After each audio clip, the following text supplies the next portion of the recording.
Hey, hey. Alright, let's continue where we last left off. Even though I did do a little bit of shenanigans, between the game sessions, I did go and wander around in the slums and grinded myself up a few levels. Gained a couple of new limit breaks. He got the cross slash and the blade beam because I basically raised him to level 13, and Aerith went from like level 7 to level 12 or something. So now I'm feeling pretty confident about facing stuff in the future, but let's go ahead and advance the plot at this point. Going to Aerith's home.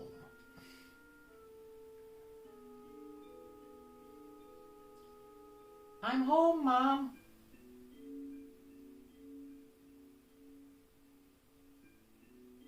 This is Cloud, my bodyguard. Bodyguard? You mean you were followed again? Are you alright? Are you not hurt, are you? You're not hurt, are you? I'm alright. I had Cloud with me. Thank you, Cloud. So, what are we gonna do now? Is Sector 7 far from here? I want to go to Tifa's bar. Is Tifa a girl? Yeah. A girl friend? Girlfriend? No way.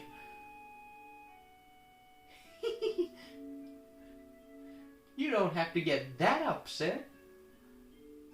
Well, that's nice. Let's see, Sector 7. I'll show you the way. You gotta be kidding. Why do you want to put yourself in danger again? I'm used to it. Used to it? Well, I don't know. Getting help from a girl. A girl? What do you mean by that? You expect me to just sit by and listen after hearing you say something like that? Mom, I'm taking Cloud to Sector 7. I'll be back in a while. Like hell you are. Now go out back and chop firewood. But dear, I give up. You never listen once you've made up your mind. But if you must go, why don't you go tomorrow? It's getting late now. Yeah, you're right, Mom. Eris, please go and make the bed.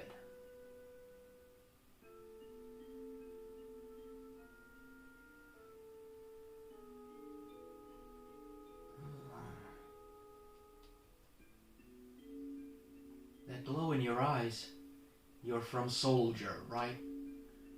Yeah. Rather, I used to be. I don't know how to say this, but would you please leave here tonight without telling Eris? Soldier, the last thing Eris needs is to get her feelings hurt again. Again? Were her feelings hurt by something having to do with Soldier before?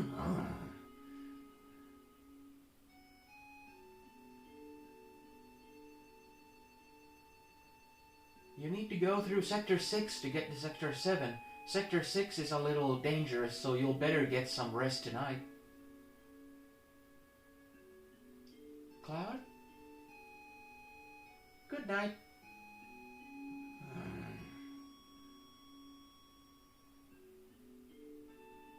Yeah.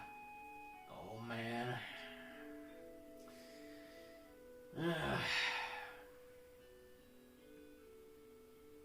Seem pretty tired.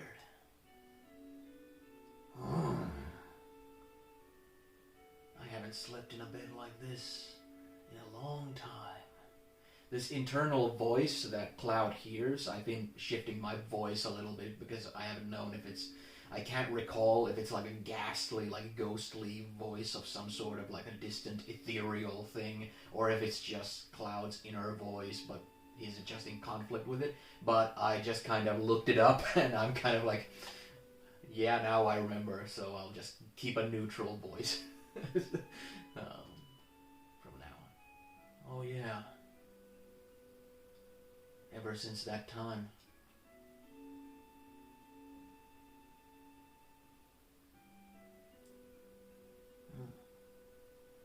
My, how you've grown. I'll bet the girls never leave you alone. Shut up, Mom. Not really. I'm worried about you. There are a lot of temptations in the city. I'd feel a lot better if you just settled down and had a nice girlfriend.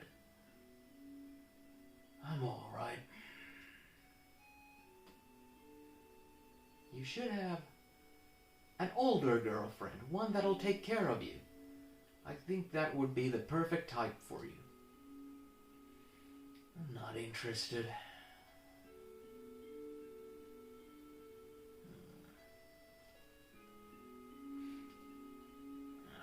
Cloud's just a young man. He don't know who he is or what he wants out of life. Ain't nothing wrong with that. Must have fallen asleep. Alright. Sector 7's past Sector 6, so I should be alright by myself. Alright, so now it's basically like I need to walk carefully.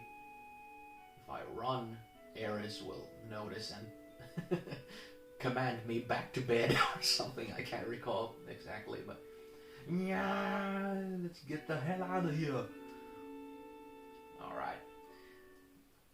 Before there was like a spot where my way was blocked by a couple of young hooligans, so I'm pretty sure that's where I need to go now. Exactly. You're up bright and early. How could I ask you to go along when I knew it would be dangerous? Are you done?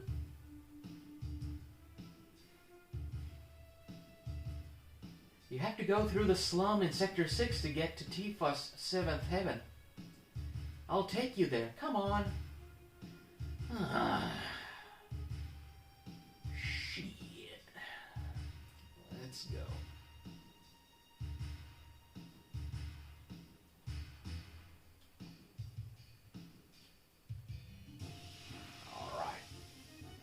Time to get to fighting. But I'm feeling pretty confident now. It's like oh yeah, it's one of those. Let's see how it reacts to different. I know it's a machine, Hell House. So most likely the bolt is going to be the ticket. 20 more than normal. Pathetic. Let's see. Normal attack.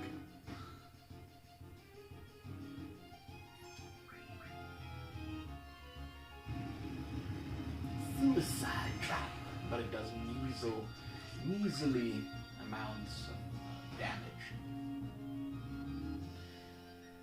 I don't care.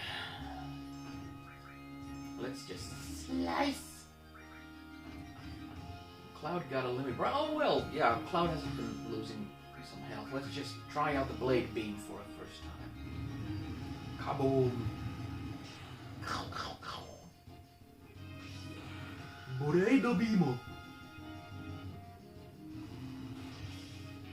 There you go. I can't remember if the blade beam on its own does the whole split thing where it hits adjacent enemies as well, or if that's some sort of an upgrade to it. I know that the next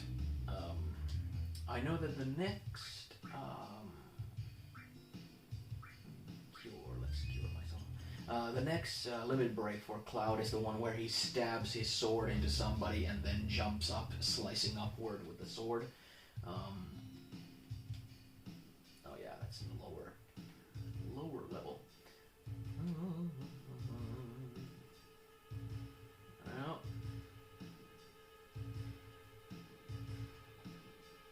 Well, roads need a little work here.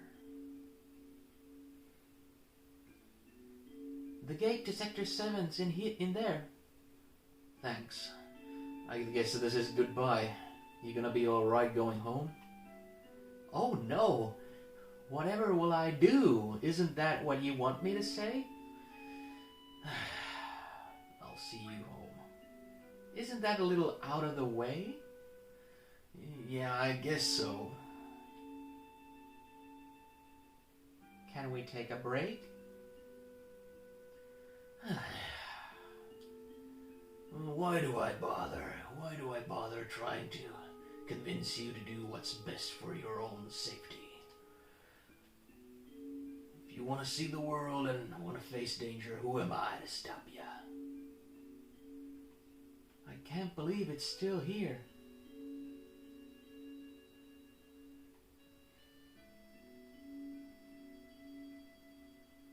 Cloud, over here.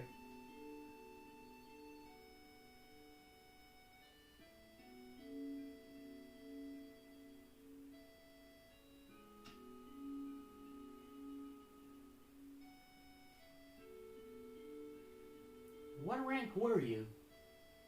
Rank? You know, in soldier. Oh, I was first class. Convincing. Just the same as him.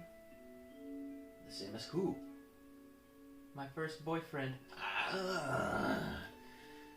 Soldiers causing her heartbreak, so Cloud being heartbreaker. I bet the girls are fawning after you. Kind of like, leave my daughter alone. You were serious? No, but I liked him for a while.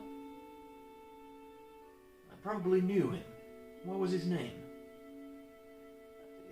It doesn't really matter. Chocobo.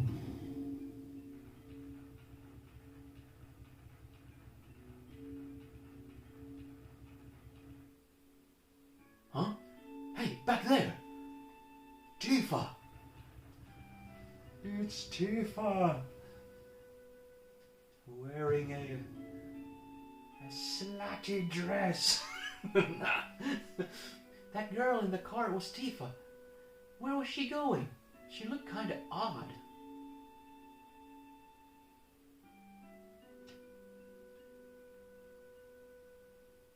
Wait! I'll go on alone. You go home.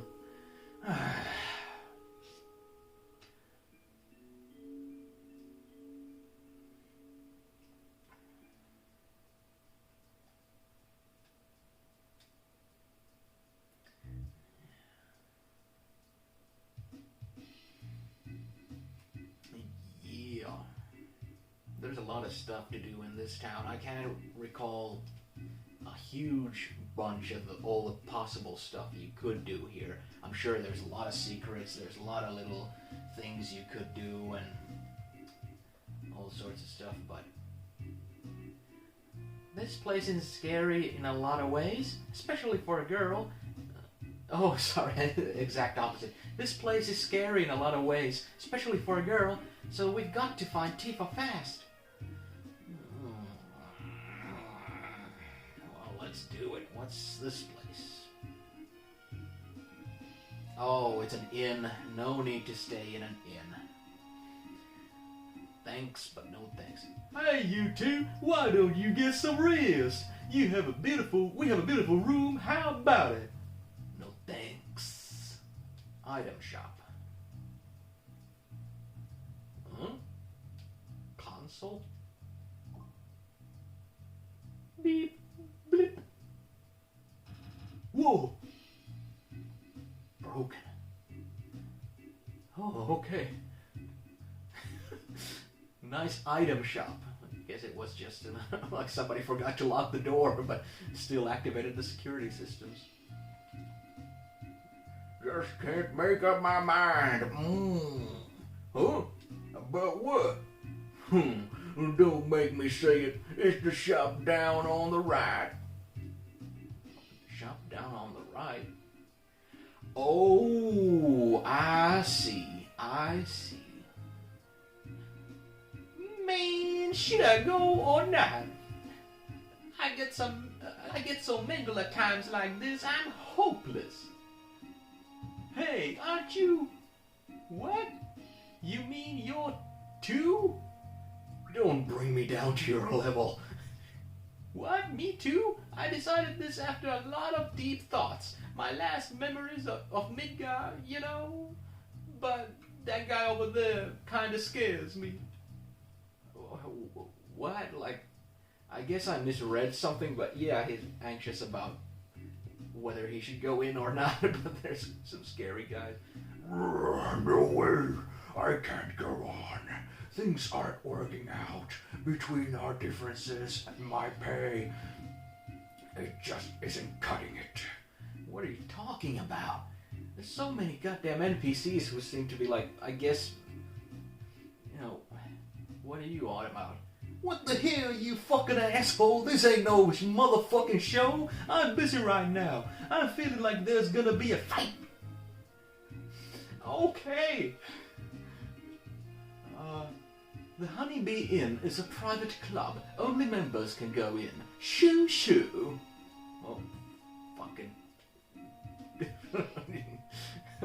Fine, I'll leave you wretches to your thing. Let's see.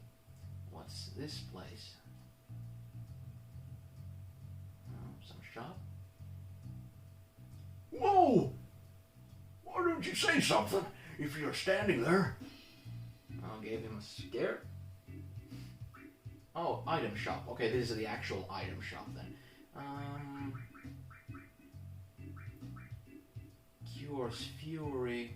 Cures sadness, cures darkness, silence, poison. I might want to get a couple of tranquilizers. I can't remember if there's fury instilling enemies up ahead, but and I might want to get a couple of tents. Yeah, I've 25 potions, 4 Phoenix Downs. Maybe I'll get a couple of more Phoenix Downs, and that'll be it. But yeah, some of those conditions like fury and all sorts of like things like that, they're infuriating if you don't have anything to get them off. Aren't cats great? Oh, they sure are. This one's a little big, huh? Yeah, cats are terrific. I have 4. What's this place? Like some soup kitchen? It's a little early to start eating. Come back in a bit. Well, the door's open. Oh, there's just somebody lounging. They're closed now. Well, fine. I don't think I will be coming back later unless it's some sort of plot related. Welcome, sit wherever you like. Well, this place seems inviting. Scarf, glove. Have a seat over there. Sit down. Yes, what do you have? Ooh, Korean barbecue plate, sushi plate, today's special. Ooh, now you're talking. Oh boy. I have no idea whether today's special is anything special. I want Korean barbecue. 1 Korean barbecue plate. Coming up. In this store you pay first. It'll be 70 gil. I'll gladly pay 70 gil for a Korean barbecue. Thank you. Just a second.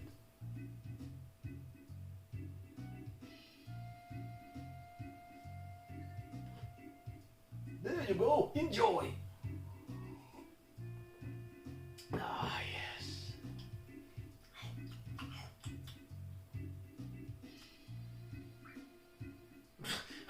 Either say nothing, it was alright, or I've had better dog food. Cloud, you're giving me no options other than to be somewhat of an abrasive asshole, so let's just let's just say nothing and let them expect that I enjoyed it.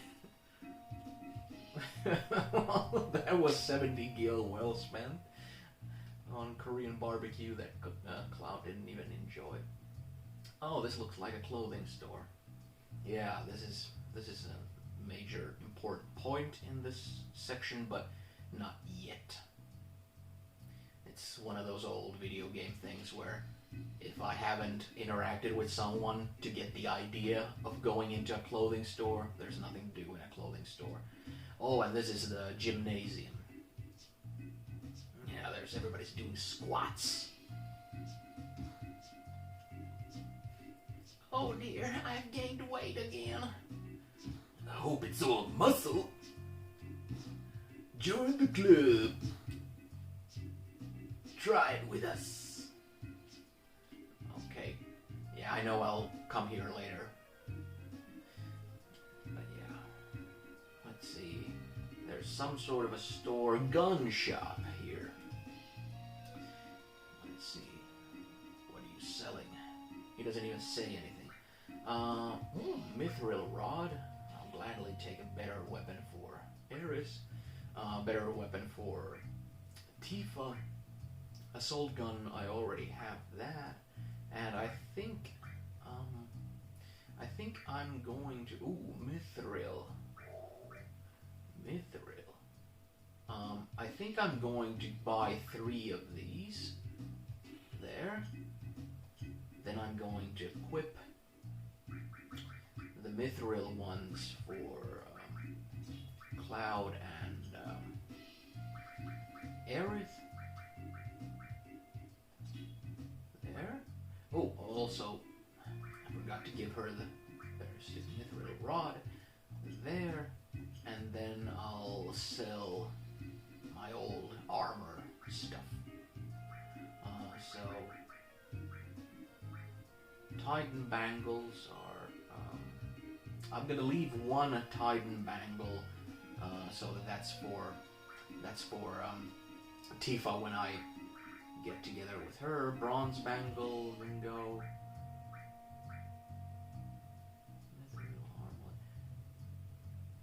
And guard stick can go. What? My short-term memory is so terrible. Did I buy 3 of the Mithril armlets? Did I really? Whoops. Did I really buy 3 of them?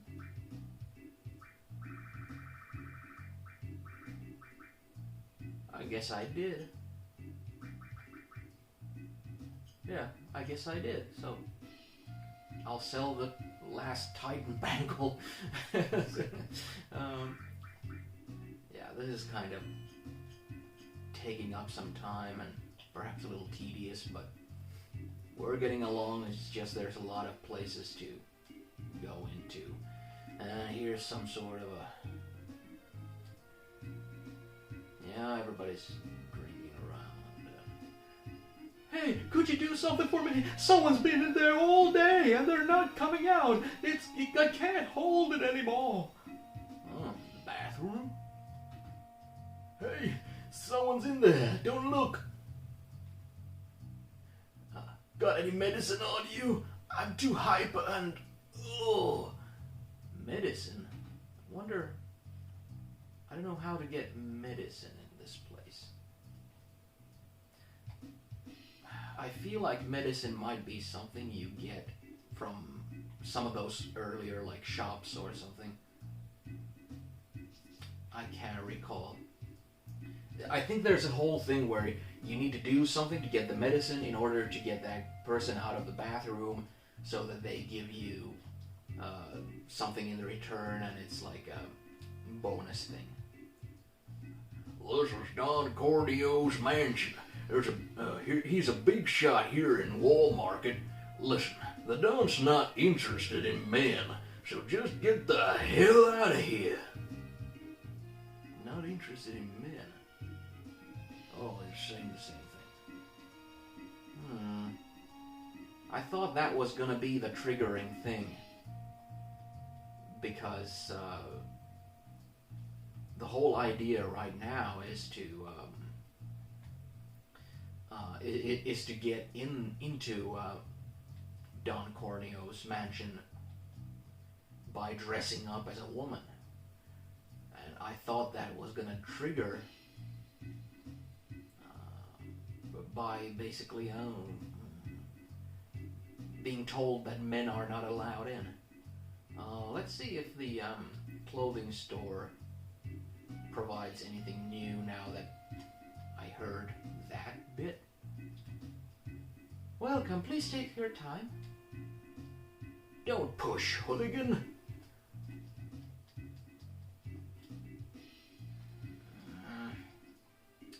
Man,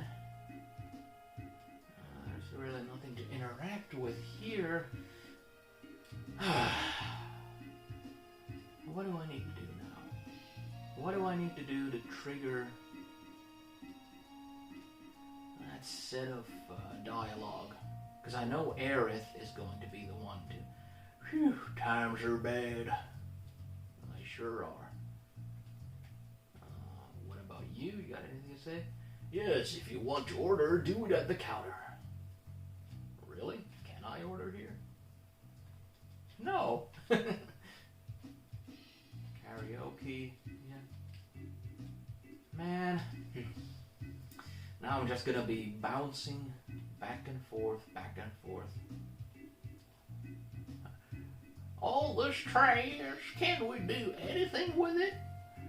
All this belongs to the owner of the weapon shop. He keeps picking things up and saving them here. Oh, you mean the owner who even has a tank in his shop? No matter how you look at it, it's just trash.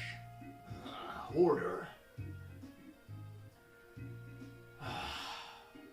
Alright, let's just start visiting places again. I'm wondering if... Should I have basically... I didn't talk to this gray-haired guy. Welcome! Even unpopular dweebs like you may meet their destiny here. You looking for a girlfriend too? You know a girl named Tifa? Hey, you're pretty fast. Tifa's our newest girl. But unfortunately, she's having an interview right now. Here at the Honeybee Inn, it's customary for all the new girls to be taken to Don Corneo's mansion. Don Corneo's famous dilettante. Now he wants to settle down and is in the market for a bride. Maybe that did it. Because now I got confirmation that, yeah, Tifa is in Don Corneo's mansion. Now if I go to Don Corneo's mansion and get told that no men are allowed, maybe now Aerith is going to tell me to just drag it up. Get myself a nice dress and a wig. Yeah, exactly. Hey, and hey, and you got another cute one with you? I can't read for shit for some reason. Hey, and you got another cute one with you? Hey, this looks like the Don's mansion. I'll go take a look. I'll tell Tifa about you. No, you can't. Why? You do know what kind of place this is, don't you? Then what am I supposed to do? You want to go in with me? Well, being a man, that'll be pretty hard. Besides, if I bust in there, that'll cause too much commotion. But I just can't let you go in alone. Oh, man. She's giggling away. First, we need to find out if Tifa's alright. What's so funny, Aerith? Cloud? Why don't you dress up like a girl? It's the only way. What? Just wait, I've got a cute friend I want to bring. Aerith, I can't. You are worried about Tifa, aren't you? Then come on, hurry. Oh. It's time to humble myself. Alright, so now we're in the business. Now we need to go to the clothing store, and the tailor doesn't do dresses, but her dad does, if I remember correctly. Excuse me, I'd like to get a dress. It might take a little time. Will that be all right? What's the problem? Well, my father, the owner, has been in a slump lately. You see, he makes all the dresses. And? Where is your father? He's probably plastered at the bar.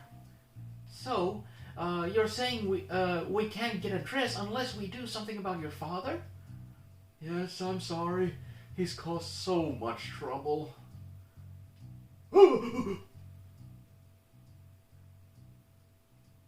You'd help me bring him back? Well, if we don't do something, we don't get a dress, right? Really? Please help my crazy old dad. I just don't know what to do anymore. All right, we'll do something. Let's go, Cloud. All right, then we'll go back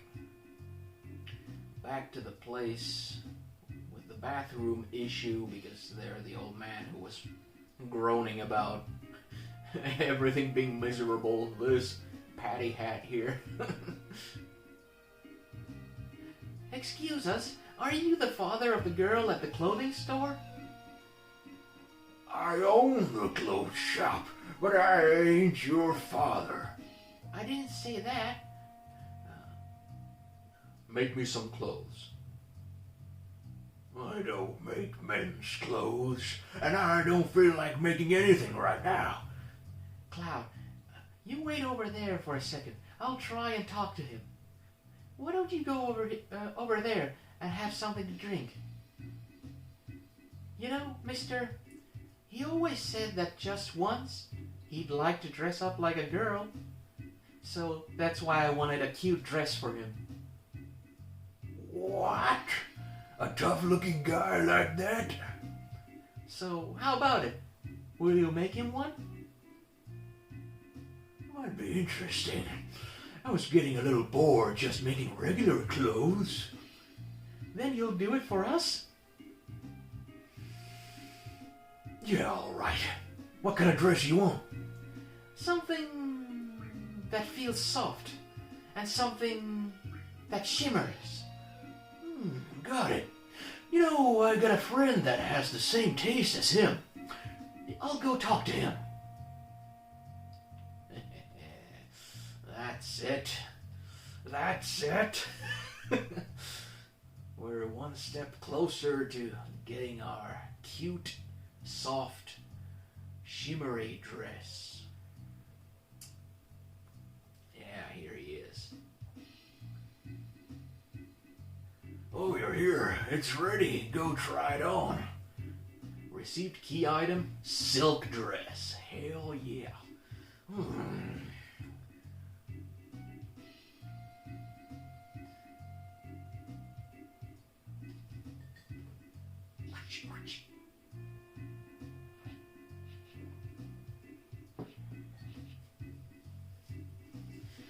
How do you put this on? Whoa, what are you doing? It's still not right. A wig! That's what you need.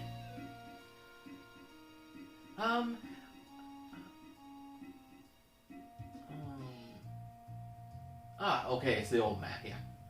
I thought you might, so I talked to my friend about getting one. You know, the gym? You'll find a lot of people there like you. Go and talk to them.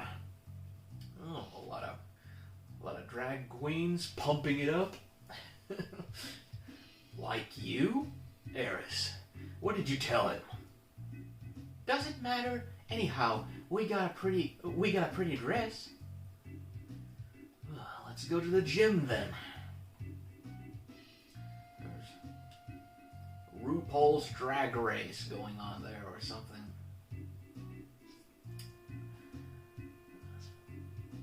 Pumping iron. Yeah.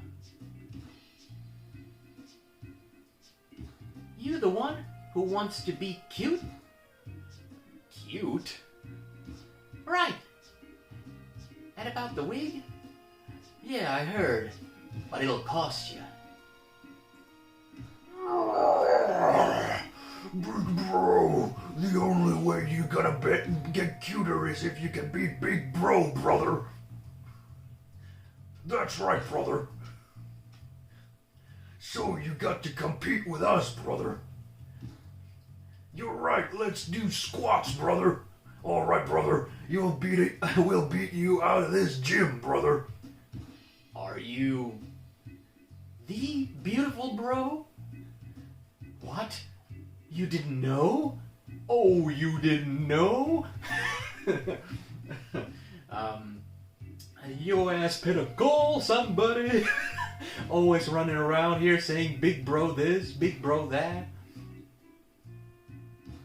Never mind that. Come over here. No, I'll explain the rules, brother. From the ready position, push triangle button to squat. Push X button to get up, brother. And push circle button to go back to the ready position, dude. So it's square button, brother, X button, dude, and circle button, Jack, in that order. Got it? Got it. Whoever has the most squats after 30 seconds gets the wig. I'm not going to lose, brother. Big Bro's wig is mine. Just be quiet. It's not fair for you to start right away, so want some practice? Don't need to practice. So let's begin the real thing. Start! And with this, the only thing is to have a certain rhythm so that you don't do it too quick. Because if you do it too quick, if you press the next button before the character has done its animation all the way, he's just gonna get confused in his rhythm and he's gonna just stop and scratch his head. So even if you're not doing it as quickly as possible, if you don't mess up the rhythm once, I think you should do better than anybody who messes up in their rhythm even once. He had 17 squats and you had 18 squats. You're really something, okay? I'm a man of my word. Here you are. Oh, hell yeah. Receipt key item, blonde wig. Big Bro, I'm so mad. I'm so mad, brother. Macho madness. Shut up. Don't cry just because you lost. Bro's fist of steel cut to the bone. Oh, man. Big Bro, get a hold of yourself. Oh, man. So, now we have the dress and the wig. I think we have all we need.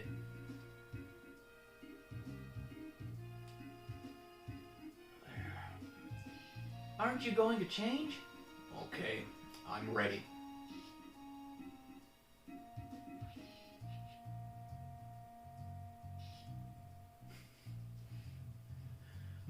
Not bad. This may be a new business for me.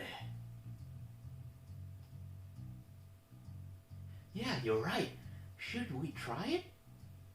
Thanks for showing us something new. My father's got his motivation back now, so the dress is on the house. Walk more nicely, like this, Cloud? Miss Cloud? What do you mean? What do you mean nicely? Tip-tap, tip-tap. Oh, you're so cute, Miss Cloud. Ah, I want one. Do you have one that'll look good on me too? How's this? How about that one? Father, what are you talking about? This one's much better. No, what are you saying? This one. I want this one. Huh? I'm going to go change.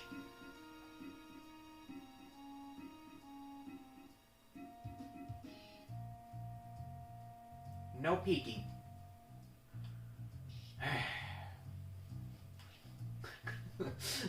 Their entire business is now going to be about making women's clothes for men. So, how do I look? Ain't nothing wrong with that. Oh, you're no fun.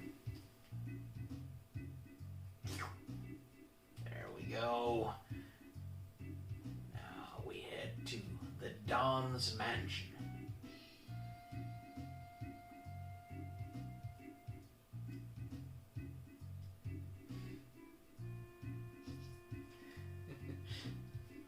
This section of the game has inspired so much fan art. So much lewd fan art. Oh, man. Damn! Your friend's hot too! Come in, come in. Two ladies coming through. Boy.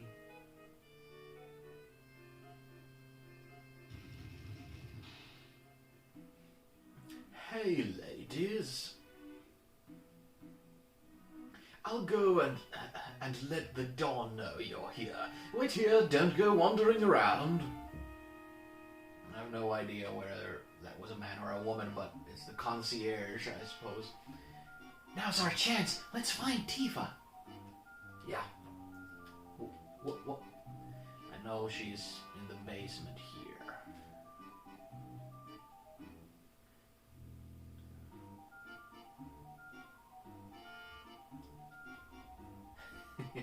Oh shit! In a torture chamber.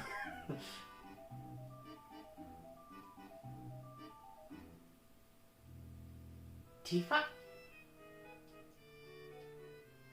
Nice to meet you. I'm Aeris. Cloud told me a lot about you. And you are? Hey, you're the one with Cloud in the park. Right, with Cloud.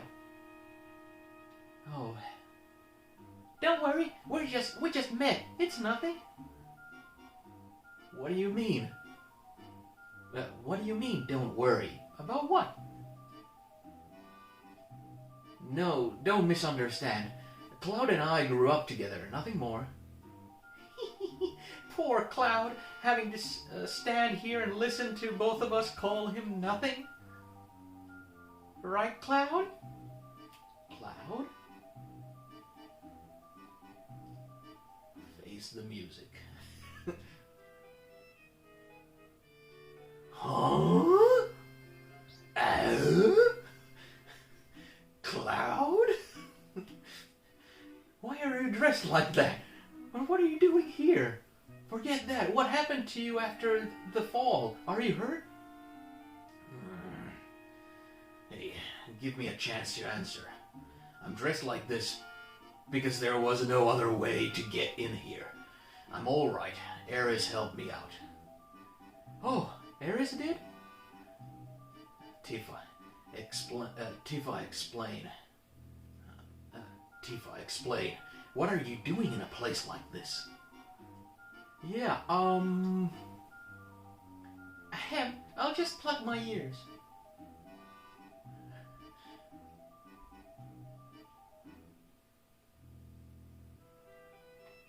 Oh, I need to press. I'm glad you're okay. Thanks. What happened? When we got back to the number 1 reactor, there was this weird man. So Barret caught him and squeezed some information out of him. That's when the Don's name popped up. Right, Don Corneo. Barret told me to leave to Lech. What? Barrett told me to leave the ledge alone. I can't read for shit. But something's been bothering me. I see. So you wanted to get the story straight from the Corneo's mouth. So I made it here, but now I'm in a bind. Corneo is looking for a bride. Every day he gets 3 girls, chooses one of them, well... Anyway, I have to be the girl, or I'm out for tonight. Sorry, but I overheard. If you know the 3 girls, there's no problem, right? I guess so, but we have 2 here, right? No, Eris. I can't have you get involved. Oh, so it's all right for Tifa to be in danger? No, I don't want Tifa in. Is it all right? I grew up in the slums. I'm used to danger. Do you trust me? Yes. Thank you, Miss Eris. Call me Eris. Hey.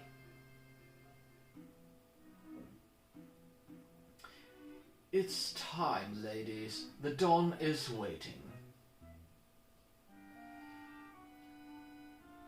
I told you not to wander around. I tell ya, women nowadays. Hurry up, will ya?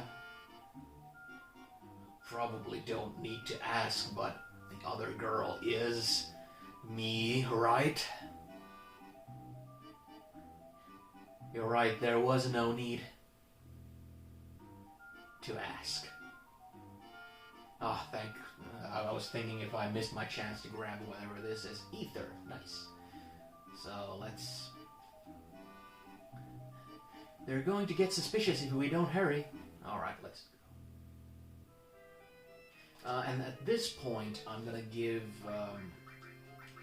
Tifa the Metal Knuckle and Mithril Armlet, and also let's do a little bit of materia exchange here. I have Lightning Restore.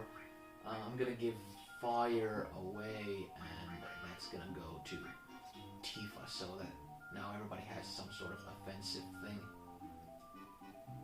Oh, let's see. Tifa is on level 10, so she's lagging behind, but who can blame her? I grinded without her, you know? Cloud is at 13, Eris is at 12, and she's at 10. The Dawn's waiting in his room. Oh, here. Let's meet the Dawn.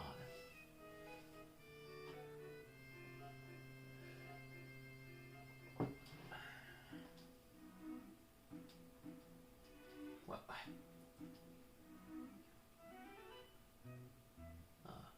Koch. All right, ladies. Line up in front of the Dawn.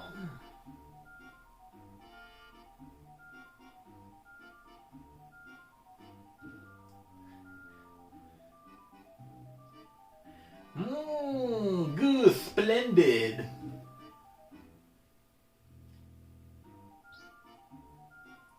Now let's see, which girl should I choose?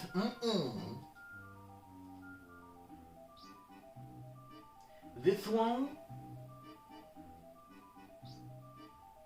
Or this one?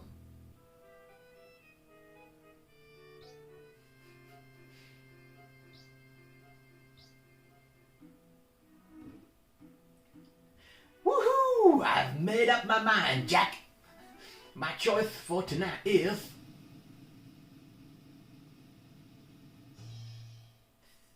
this little beauty.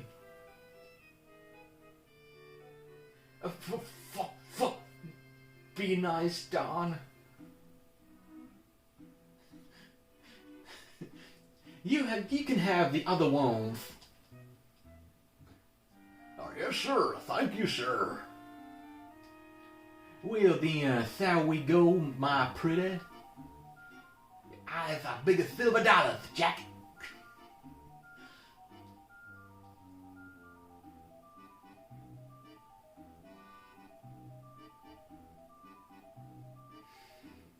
Oh boy.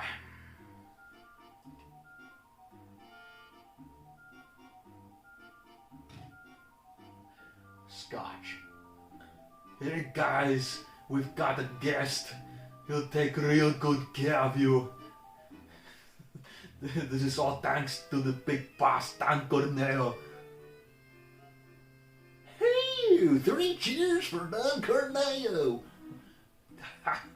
Well, ladies, here are we all ready? Oh boy. Oh boy. I can't recall if I need to just kind of kill time or do something here. I don't know if there's like any items to pick up or... Oh yeah. Phoenix down. Nice. But yeah, I think that... Oh, your eyes, they seem to glow. I'm all yours, baby. Come on, dance with me, beautiful. They say if 2 people dance together, their hearts will become one. Also, come on, dance with me, beautiful. What's wrong? You want me to keep you company? No, I'm flattered, but no thanks. Because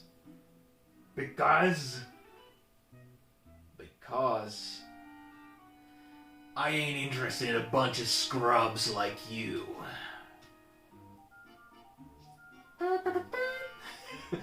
What? A man?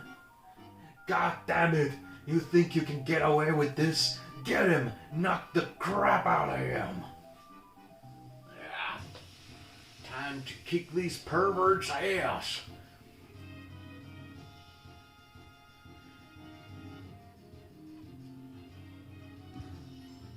Let's just... there you do such measly small damage. I won't spend my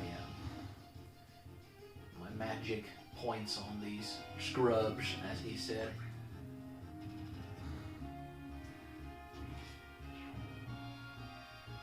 Damn fraternity kids.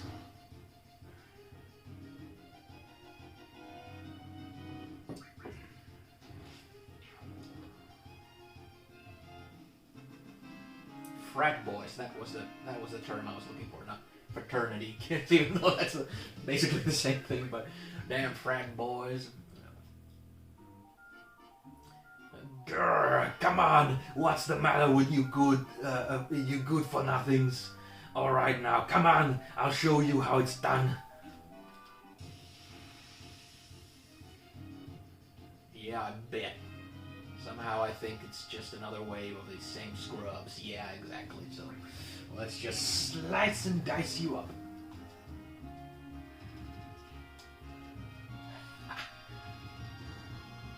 Missed me.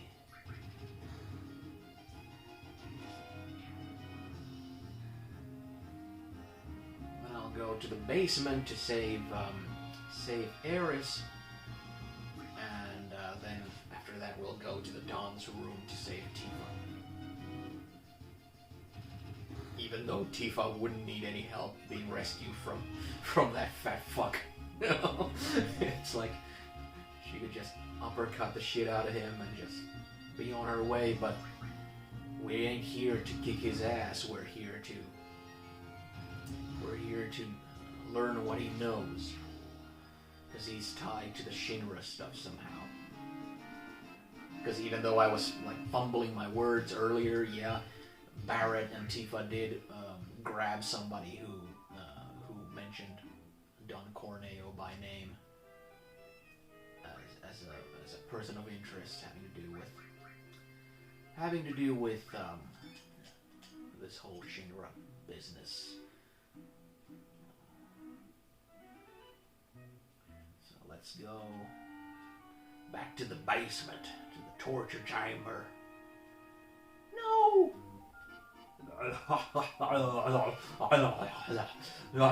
I'll wait you.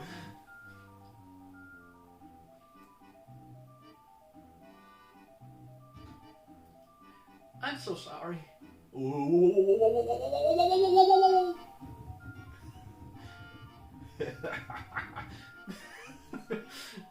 It's like As an adult, seeing somebody roll down the stairs, I just think of like chronic hip pain and neck breaking and spine getting twisted and bangled. It's like no bueno. Eris, you alright? I told you, I'm used to danger. To tell you the truth, my heart was pounding. Ah, I'm glad you were like kind of proactive and took care of the goon yourself. Come on, just once. I won't tell, I promise. I just wanted to act like I got a cute girl. Cute. Oh. Okay. You pathetic scum. Alright. Let's get to the bottom of this. Woo-hoo! Come on, don't be so shy. Oh wait, wrong voice. I know. But you know, Don Corneo, I'd like to explain something before we start. Oh, you mean about that? Don't worry, I'm single. There, feel better now? No, I'm not asking about that. Wait a minute, no, not yet. Come on. Ooh, I can't wait any longer. Here comes Papa. Cloud.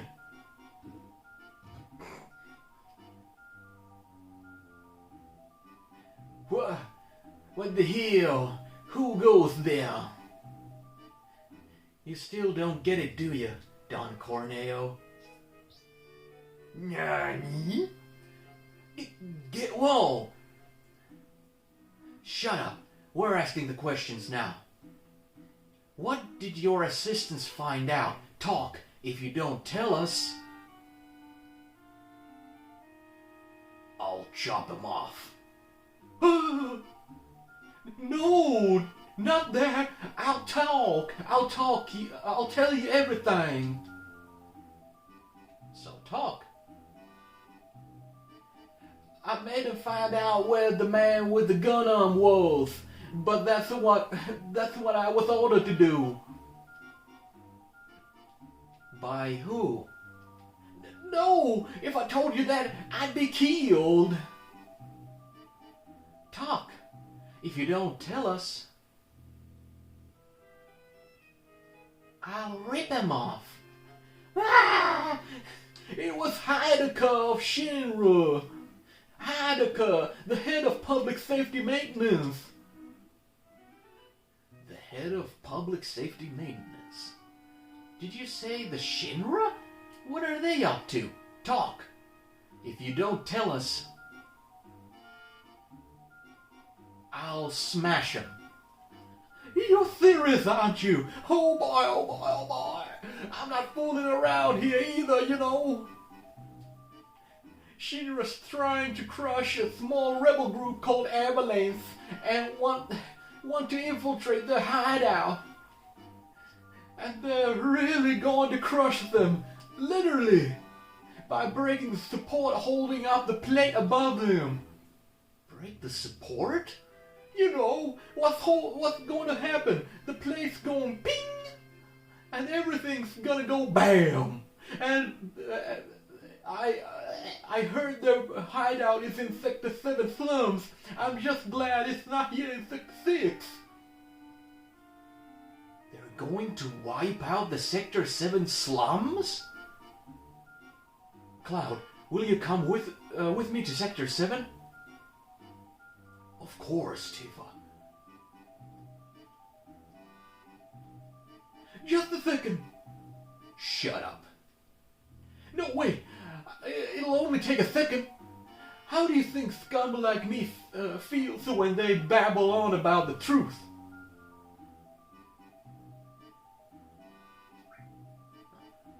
They're sure they'll win. Woo, right, Jack.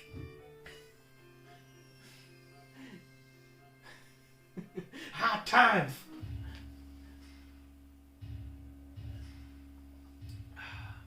Don Carnell put hot times on Avalanche.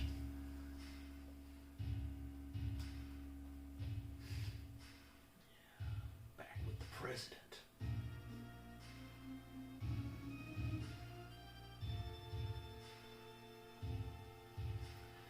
How are the preparations going?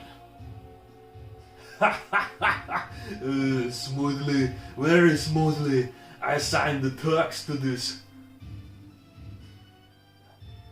President, are we really going to do this? Simply destroy a group with only a few members? What's the problem, Reeve? You want out? No. But as head of Urban Development Department, I have been involved in the building of and running of Midgar. That's why. Reeve, you should flush those personal problems in the morning.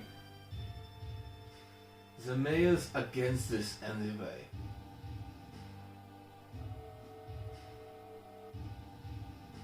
Mayor? He just sits in his building all day, feeding his face. You still call that a mayor? Now, if you'll excuse me, sir.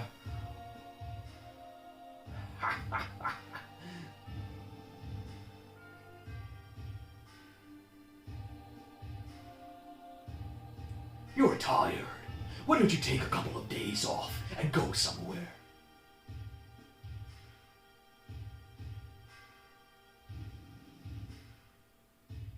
I may have kind of cast.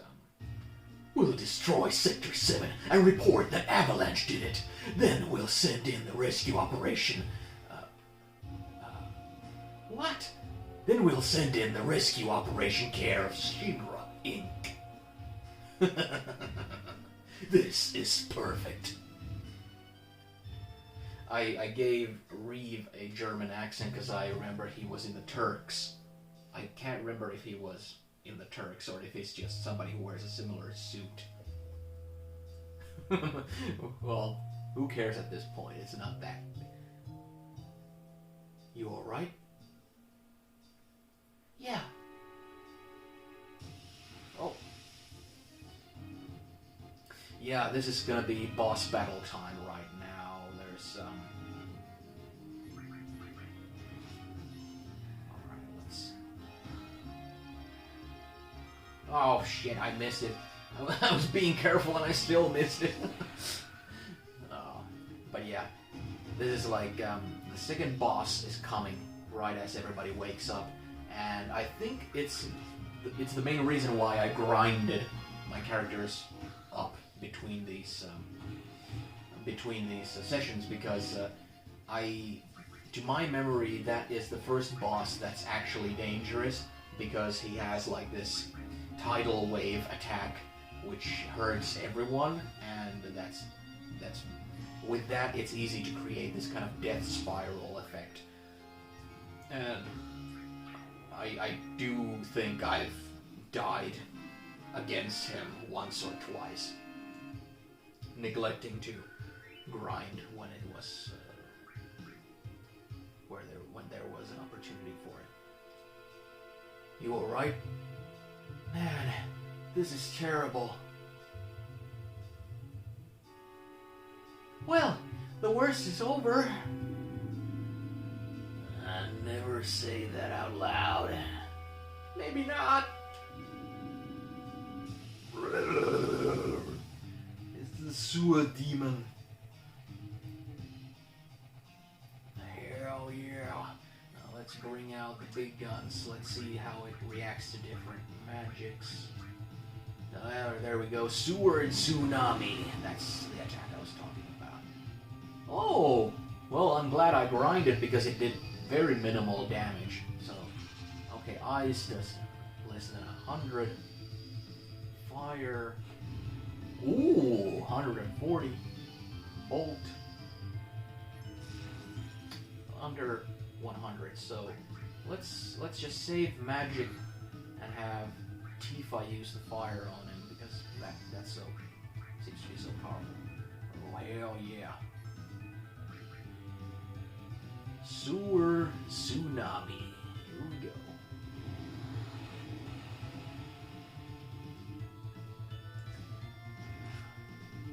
Oh well, these regular attacks aren't doing much either, but still, let's. I'm not going to use the cure magic just yet, but very soon I might. Yeah, I think at this point I'm going to use it on myself. Does he do anything but that? Oh, that was pretty rough. That was pretty rough. Okay. Let's just use the eyes and let's... Okay, this time I'm not going to miss it. Yeah, almost missed it. But yeah, now I need to cure Tifa as well.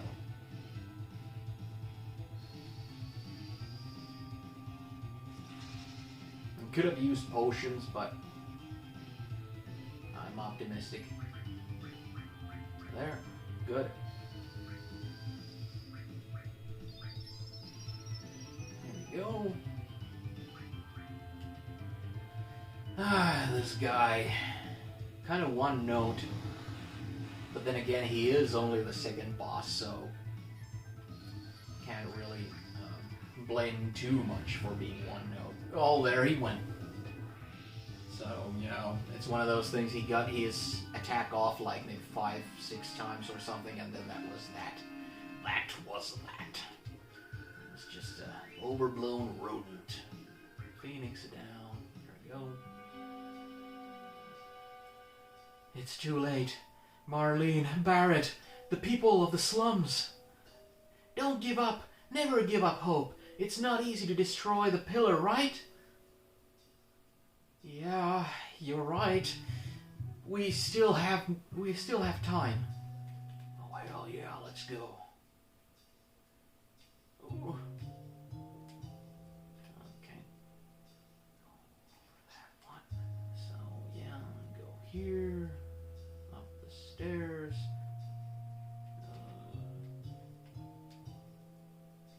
I don't get it. Oh. Steel materia. Oh, okay. I think I'm gonna give that, I think I'm gonna give that to Aerith, because Aerith has, she doesn't have all that. Let's try and jump down. Yeah, I'm not gonna go and get that one item. I don't wanna zigzag on forward and back, not knowing which direction I really need to be going, with random encounters and everything happening all the time, you know? Crabs. Let's just attack the crabs. Oh, I kind of wasted the blade beam on the one that already got a boot in its face. Oh yeah, does split naturally, yeah.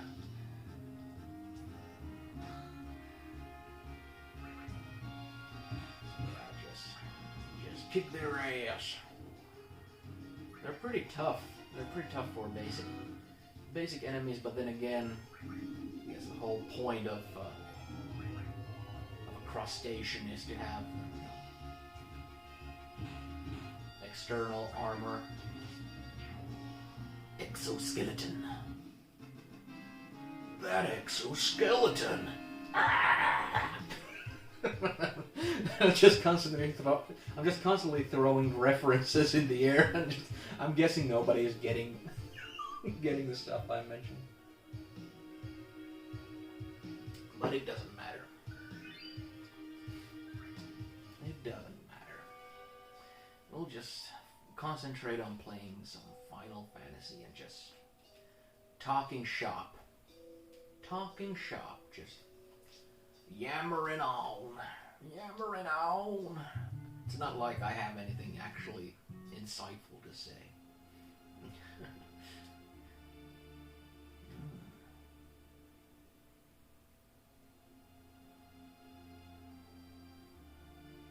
Aeris, I got you mixed up in all of this. Don't tell me to go home.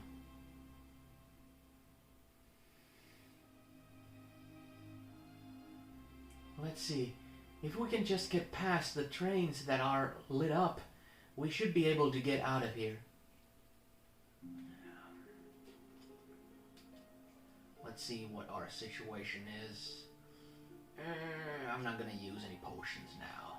Let's see after a couple of fights. Let's just climb up. This is the train graveyard. It's a very high potion. Very thematic and neat location, if you ask me. There's... Oh, this doesn't lead anywhere? Okay, we need to go, down. Yeah, here. No? What? I thought that was a ramp. Let's see. It's more labyrinthian than I expected. Oh, okay. Ghostly looking tadpole, kinda. Oh, okay. I see. Let's spread our attacks then.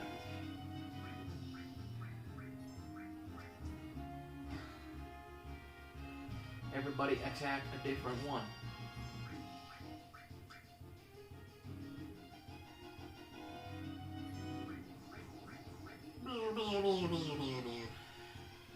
You're draining my life. How much? Oh shit. They got so much. They got so much out of that it's... Oh no. Is it gonna miss? Yeah. Alright. Let's just be rid of these guys, because if I just kick them, slash at them, they're making I'm making less damage than they're sucking out of me. So it's gonna last forever. Alright. Just... You're fired.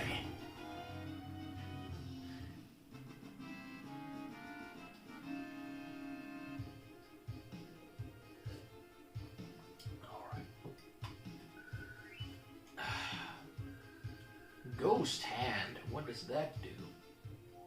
This game is filled with all sorts of items for all kinds of different purposes, but I have no idea. Ghost Hand. Drains MP out of one opponent. Okay. It's one of those things where just a huge load of... come on now. No, I guess I need to go here. A huge amount of items wind up getting unused in this game for me. Potions and lotions. Just because there's such an abundance of them, and because there's so many small conditions that enemies can put you under. There's some that are just horrendous and you really need some sort of an antidote for them as soon as possible. But then there are others where it's just one of those, well, it's no big deal, and you often just, you just walk it off kind of thing. So you often wind up holding on to a lot of items you never wind up using. Move that train. Move that train. A train.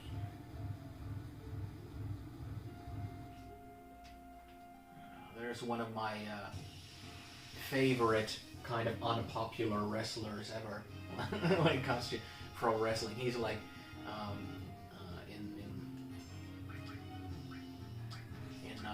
a lot of wrestling circles that are fans of the OSW podcast, old school wrestling podcast.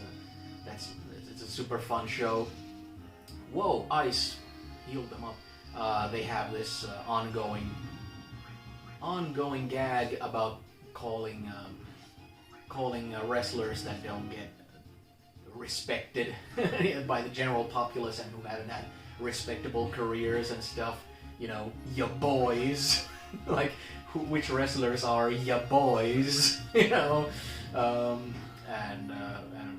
it's always like some footnote guys here and there, but you know, ones that people often like when they watch TV and saw them, you know, they were like, oh, that guy's cool, and they're like bummed that the company never did anything with them.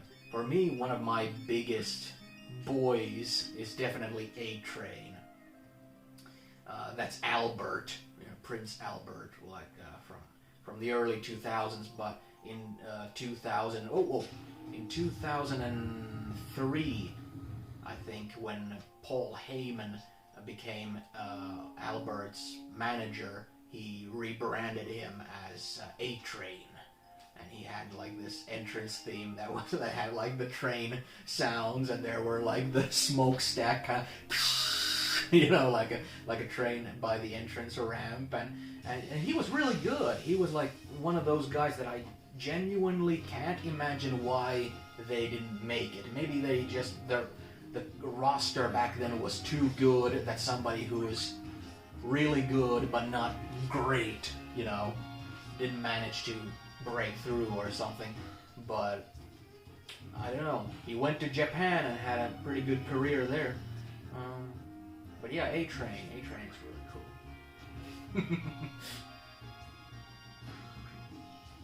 So I suppose if A-Train was like a monster in D&D, and he would have a lair with lair actions and stuff, A-Train would be residing in a place like this, a train graveyard with shifting walls and all sorts of stuff. I don't know. And then you just have A-Train walking there, people chanting, "Shave your back," at him, because A-Train did have a hairy back. Oh. Yeah, we're back at the train station. A-Train.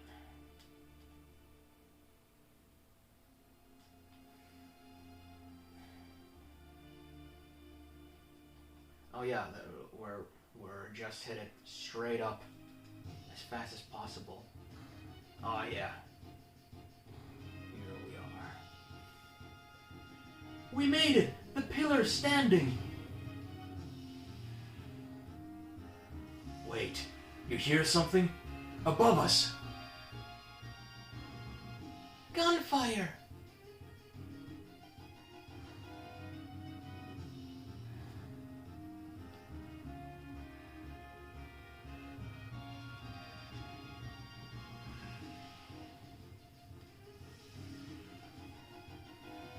Yeah, you recognize those colors. Even as tiny little pixels, you recognize the colors. You recognize... Oh, shit!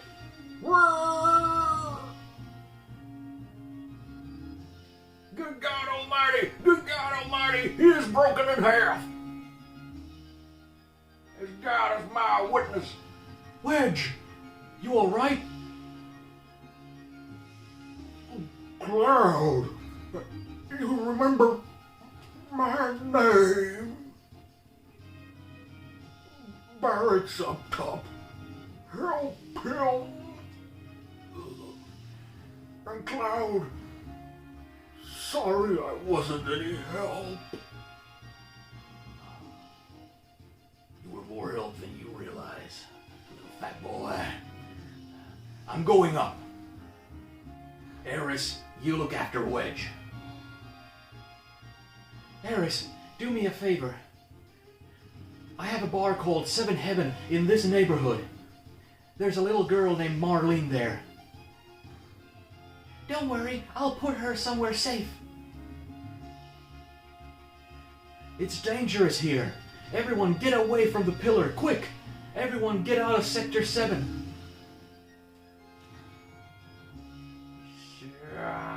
I ran right by the stairs. Oh, fuck. Cloud, so you don't care what happens to the planet? You're wounded. Thanks, Cloud. Don't worry about me. Barrett's fighting up there. Go help him. Ah! You magnificent bastards! Don't die on me!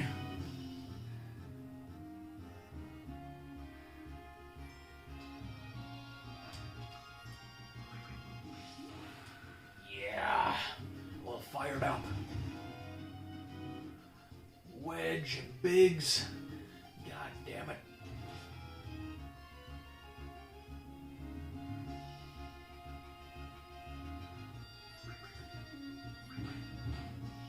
The bad thing is that once I get together with Barrett, I don't know if there's an opportunity for me to upgrade his stuff. Whoop, whoop.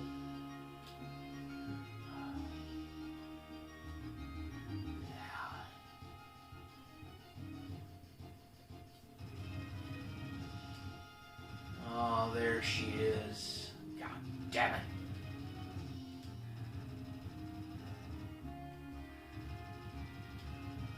Jesse! Claude, I'm glad I could talk with you one last time. Don't say last. That's alright. Because of our actions, many people died. This probably is our punishment. Quit talking like that. God damn it. Fucking Shinra killing all my friends.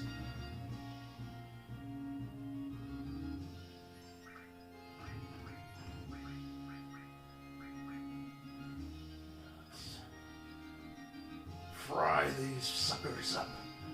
Fry 'em good.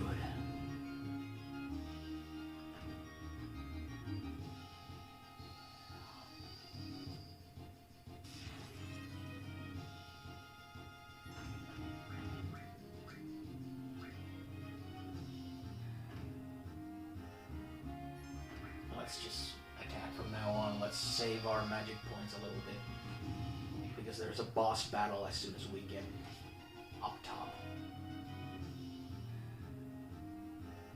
I'm glad I grinded in the location I did, because there were some places before this spot where the enemies might have been a little more tedious with the kind of disappearing little tadpole ghosts that were floating around and stuff and whatnot. It was quite easy in the just killing rodents in, in the slums. I was just listening to a podcast and just basically mashing the circle button, just kill, kill, kill. There we go. Almost at the top. Barrett!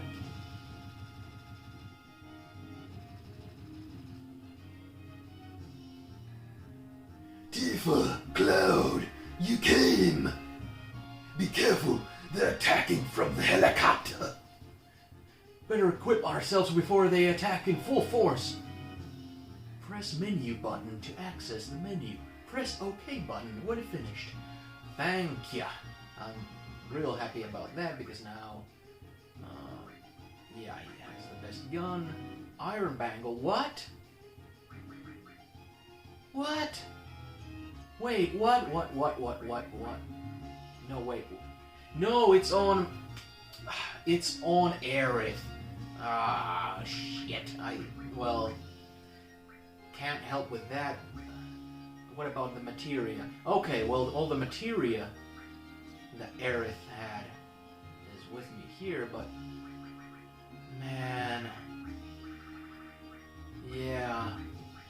Oh well, sorry Barrett, you're gonna be working with a worse armor than anybody else, and yeah, you're gonna be level 11. So yeah. Here they come. Sons of bitches.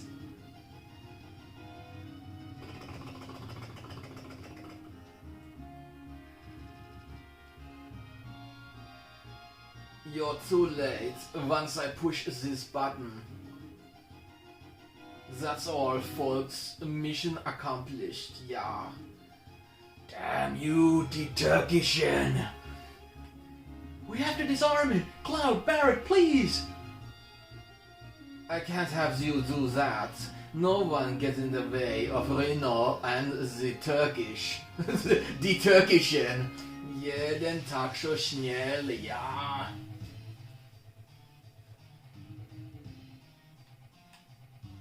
Alright. If I remember correctly, Reno does this. And this is something you have to try and break it if you can, yeah. Well, there you go. Simple, huh? So I basically need to kind of... Oh, okay. Need to pace myself so that I don't, like, quickly give everybody something to do and all of a sudden somebody has that triangle put on them, you know, so I need to be able to... Electromagnet rod, yeah. Oh yeah! Barret's gonna do a big shot. Boom!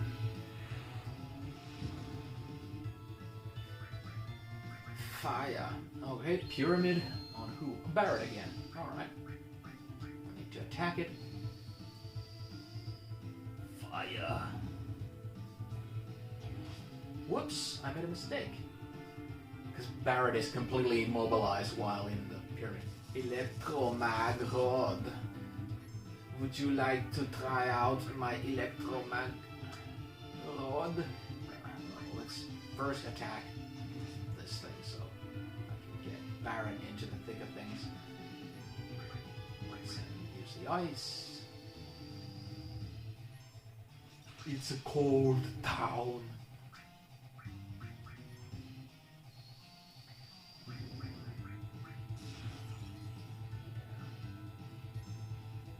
Pyramid again. This is pretty much the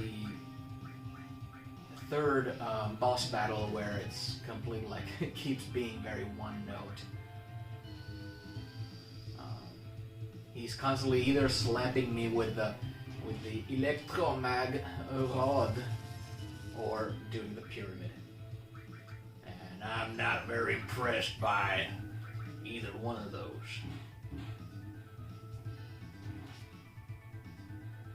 It's time, yeah. Auf Wiedersehen. Oh yeah, level ups. I guess this is again something where maybe they didn't expect you to. This isn't maybe the spot in the game yet where you're expected to be punished for not grinding. You know, it's clear that I did a little bit of grinding and already it's like everything feels super easy. And I remember a lot of these fights being tougher than they were, and it's most likely because I just went very linearly through the story as it went along. Cloud, I don't know how to stop this. Try it? It's not a normal time bomb.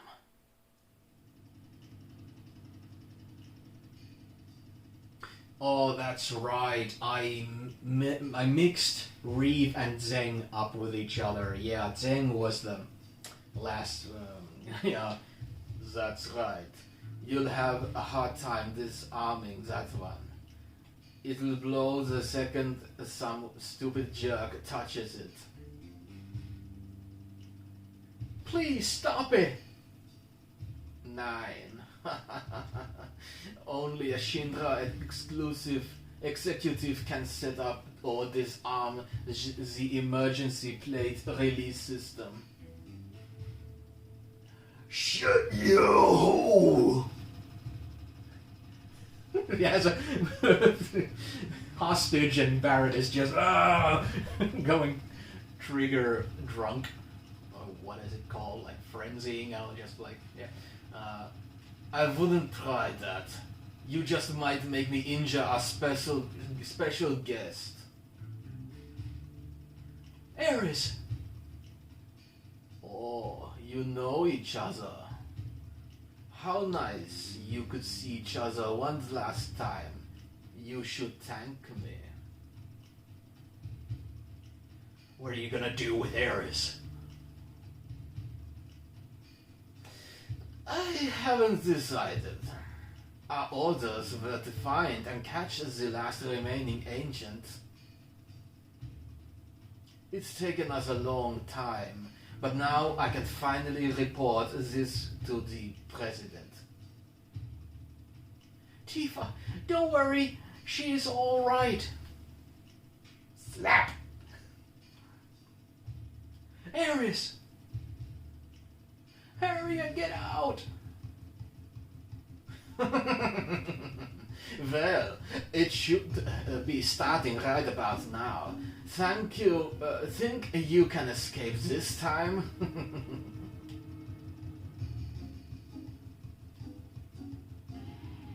Kaboom. Shit.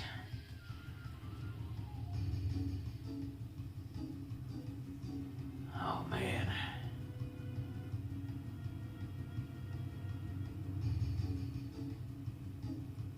Oh.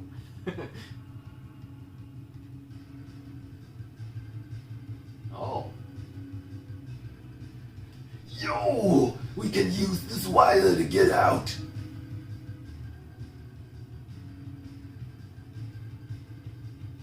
Hell yeah. Awesome.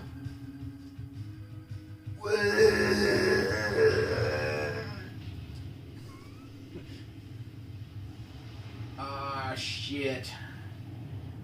Genocide.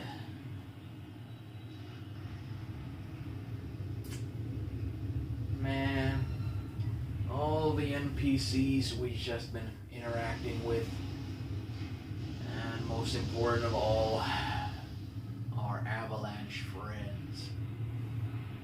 They're all gone. At least Eris said that Marlene's safe. You son of a bitch. Listening to opera music while looking on to the destruction. You psycho shit.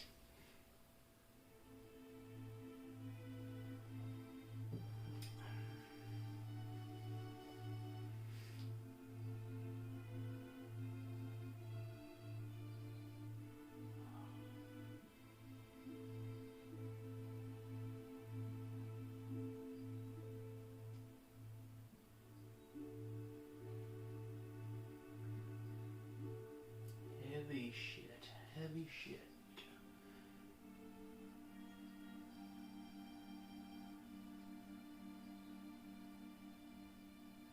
Marlene! Marlene! Marlene! Biggs! Wedge! Jesse! God damn it, damn it! Damn them all to hell! What the hell is it all for?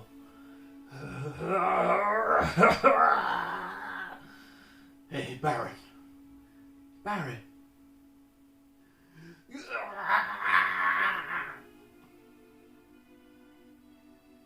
Hey.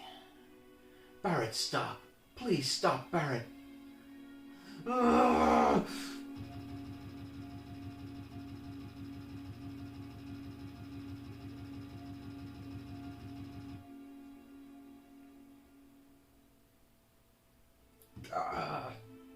damn.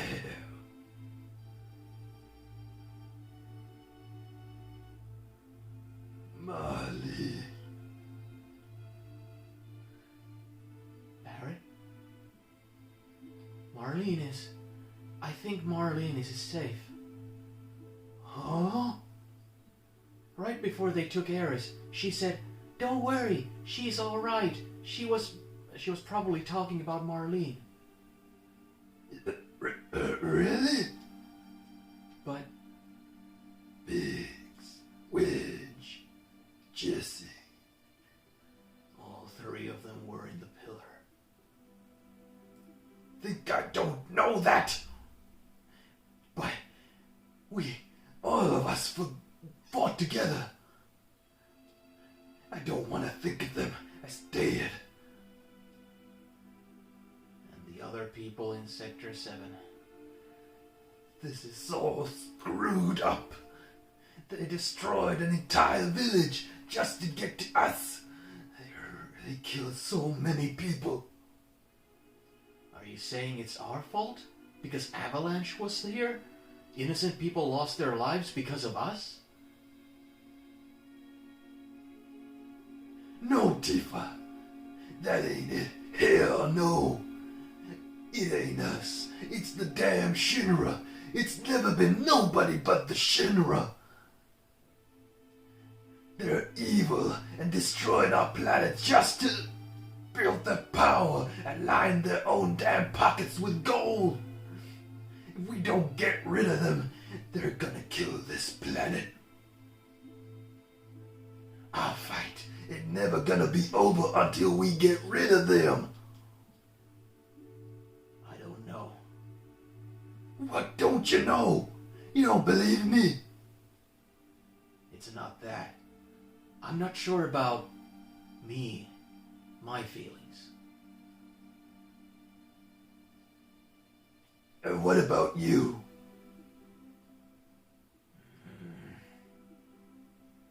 Yo!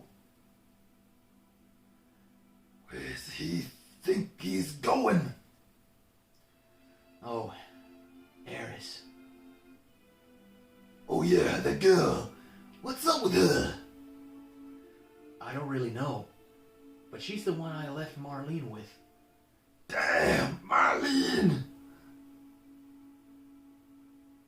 Tifa, there ain't no turning back now.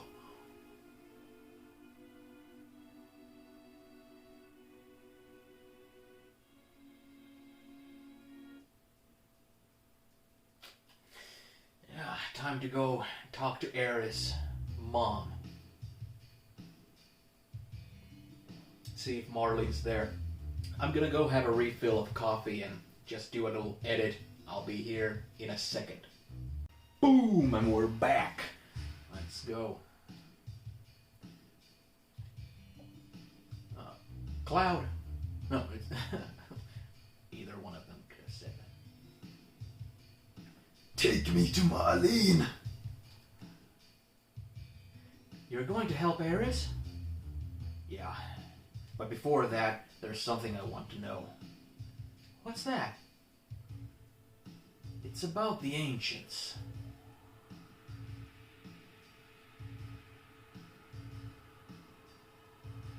In my veins courses the blood of the ancients. I am one of the rightful heirs to this planet.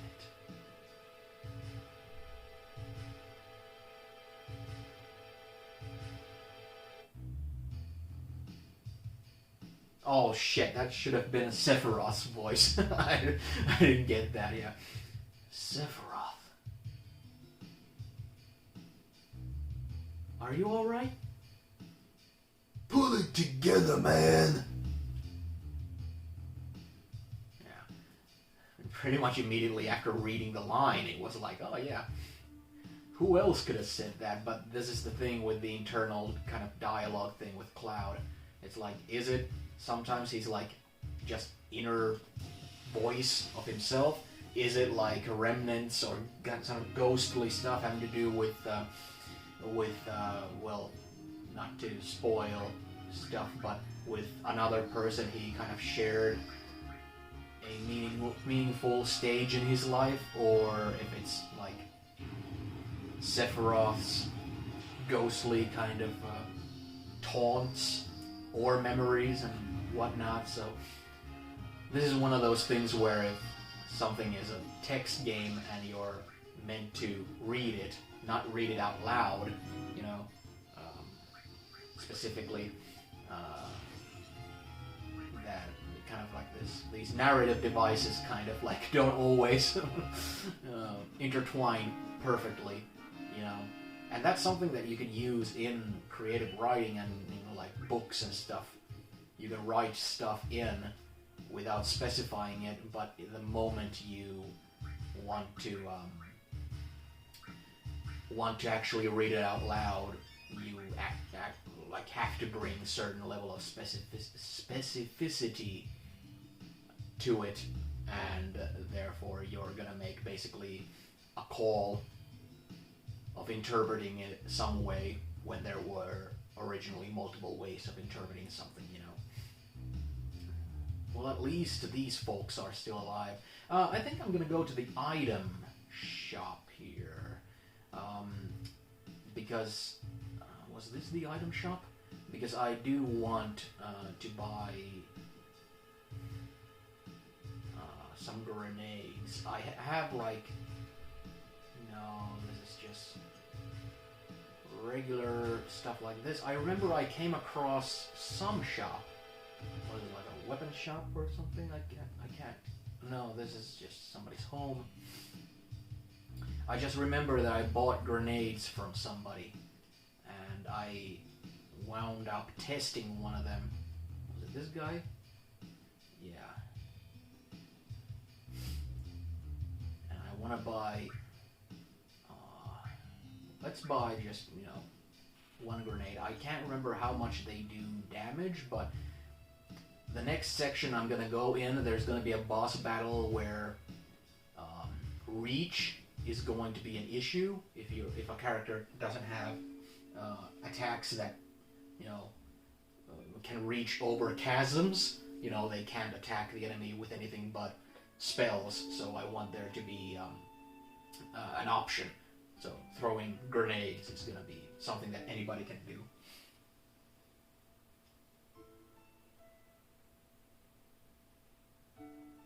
Cloud, wasn't it? It's about Aeris, isn't it? Sorry. The Shinra her. I know. They took her from here. They were here? That's what Aeris wanted.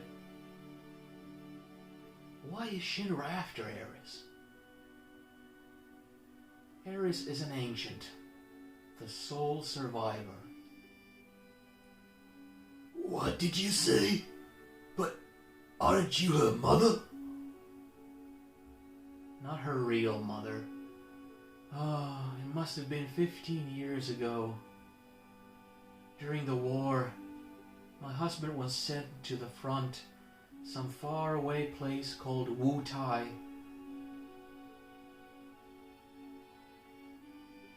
One day, I went to the station because I got a letter saying he was coming home on leave.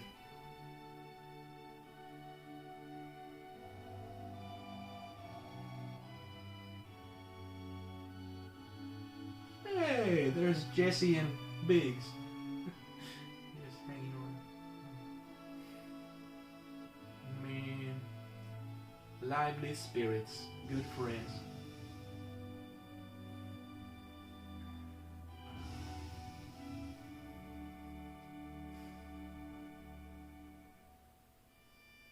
No.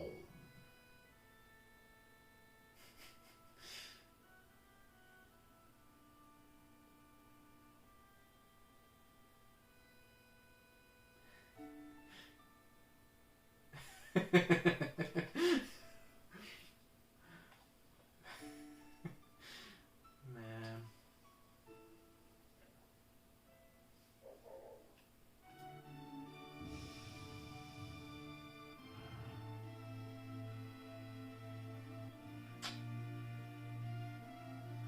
No husband. No husband on the train. My husband never came back.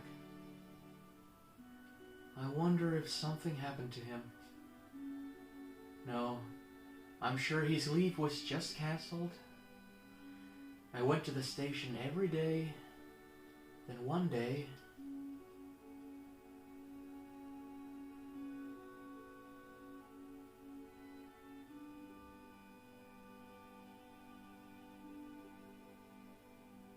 the train conductor is just standing there. None of my business. This is the slums. People die every day.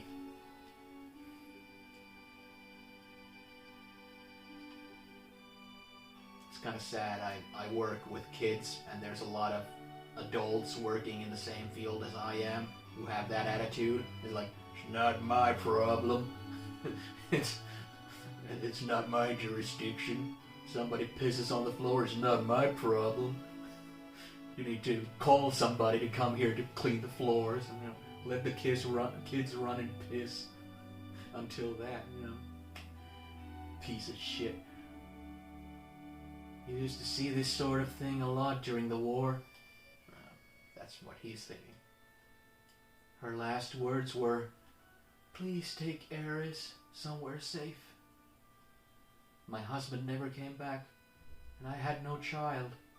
I was probably lonely, so I decided to take her home with me.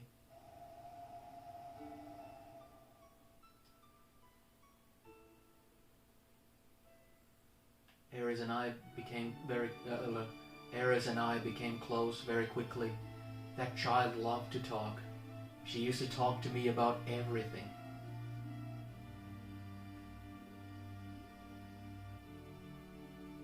She told me she escaped from some kind of research laboratory somewhere, and that her mother had already returned to the planet, so she wasn't lonely, and many other things.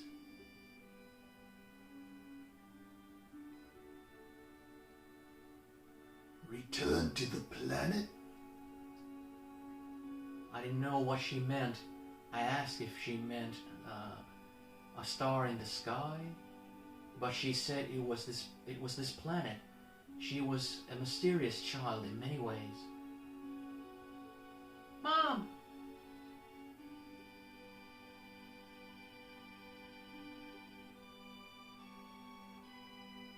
Please don't cry. Eris just blurted that out all of a sudden when I asked her if something happened. Someone dear to you has just died. His spirit was coming to see you, but he already returned to the planet. At that time I didn't believe her. But several days later, we received a notice saying my husband died. And that's how it was. A lot had happened, but we were happy. Until one day, man, it's like really getting to the bottom of my throat here. Emotions. We want you to return Eris to us. We've been searching for her for a long time. No, never. Eris, you are a very special child. You are of special blood.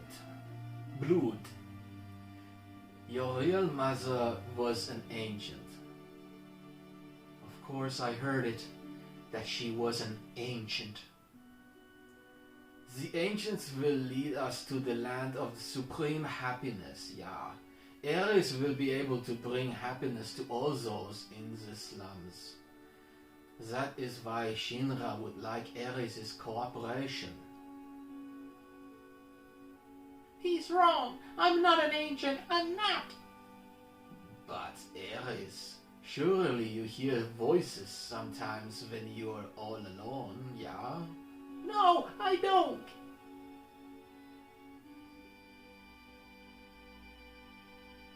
But I knew about her mysterious powers. She tried so hard to hide it, so I acted as though I never noticed.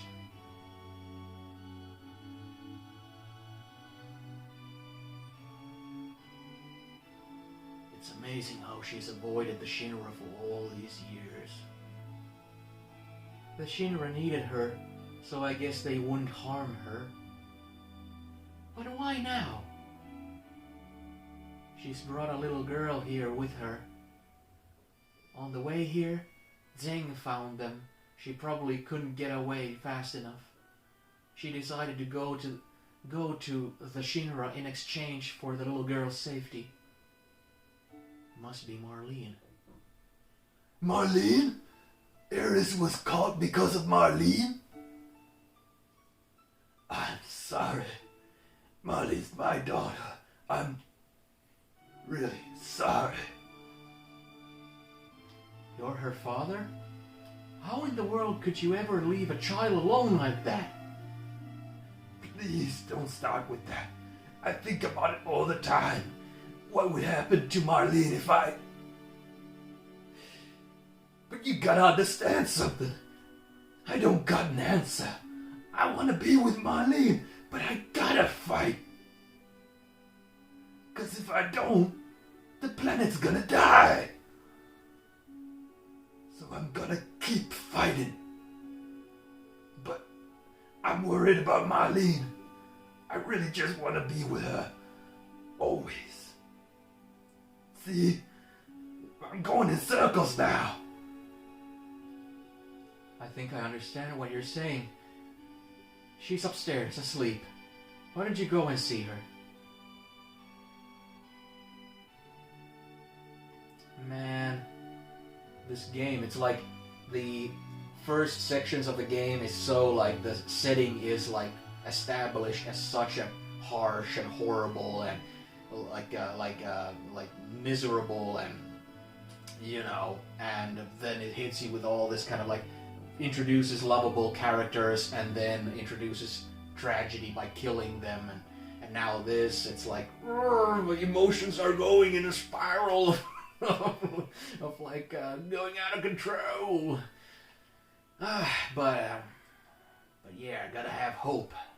Gotta not get cynical and gotta not get apathetic about like, oh, there's nothing we can do. Hell yeah, there's things we can do. Fight the Shinra.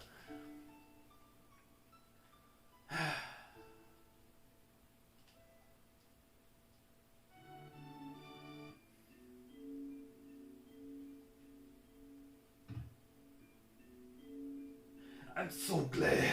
I'm so glad you're all right. Daddy, don't cry. Your wrinkles hurt. Whiskers hurt. Maybe his wrinkles hurt too, but... Cloud. You're gonna go help Eris, right? She's done so much for me. If it's the Shinra you're dealing with, I can't just sit here. I'm coming too. Guess what? Eris was asking me lots of questions. Like what kind of person Cloud is. I bet she likes you, Cloud. I don't know. Stupid. Well, I didn't mean it as a diss or anything like that. I'm just... The other option was like being all excited. Oh, whoa, she really likes me. Oh, yeah, I'm gonna cream my pants.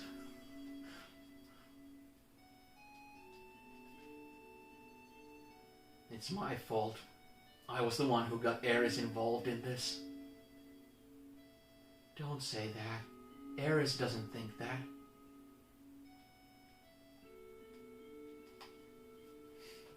You're going after Eris, right?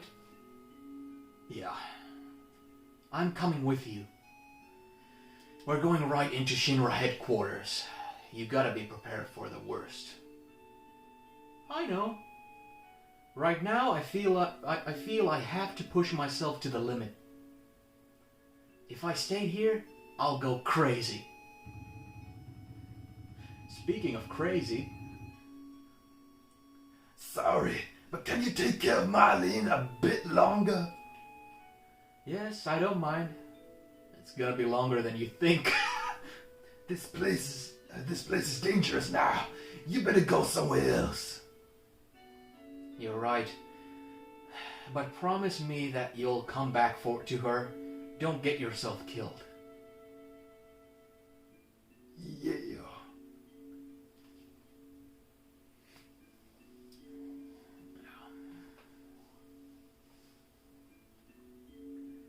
How do we get to the Shinra building? There ain't no train that goes up there anymore. Well, let's just go to the Wall Market. We might be able to find something there. Wall Market. I wonder if there's a key word in Wall Market. Did this lead anywhere? No?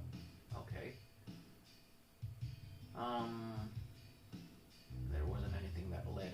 down here. I know the spot, it's the one with the graffiti, the pink graffiti, but I can't remember exactly what that place looked like.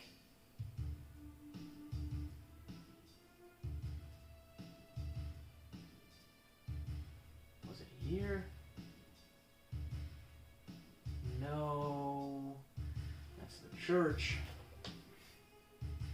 This is where I basically ran up and down, grinding earlier. Where was Wall Market? Or no, this leads to the or was it? No, yeah, that's right. Wall Market is the one where the Don's place is. That was Wall Market. And if it wasn't, I'll just head on back. Oh yeah, all pumped up. Let's just destroy this house.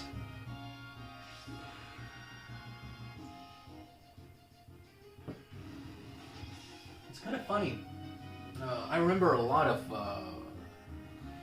like kid-friendly stuff from my childhood that were also quite mature in the way that this game is. Even though you could say that this game is, whoa, I wasn't concentrating, that this game is like meant for teenagers and older audiences, but like I said, I played this game when I was like 10 years old. You know, there's a lot of like really mature stuff having to do with characters and their emotions and tragedy and environmental issues and all that. I feel like that was, there might have been like some sort of a time in that time, a period in that time where they were taking a lot more like those kinds of chances. Oh, there's materia there. Sense materia. I can't remember what Sense did, but let's see what it says. Sense. Was there like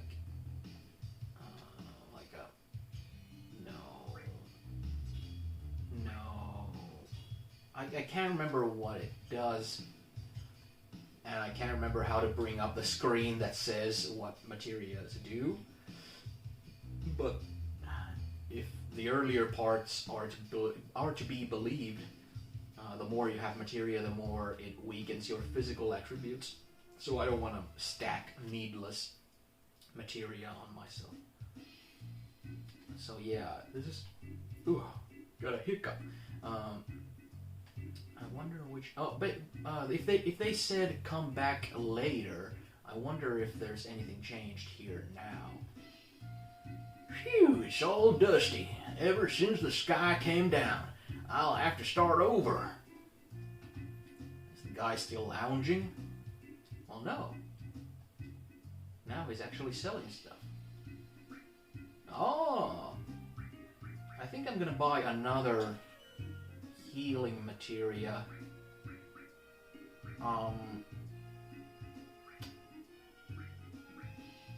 I think that's... and another cover. I have a good amount of money because of the grinding, and I think I want to make both Barret and... yeah, forget about the steel. I want to make both... let's do this. I'll put away the lightning. Lightning has been so like good in utilities. No, actually, yeah. Tifa is gonna have restore. Cloud is gonna have restore.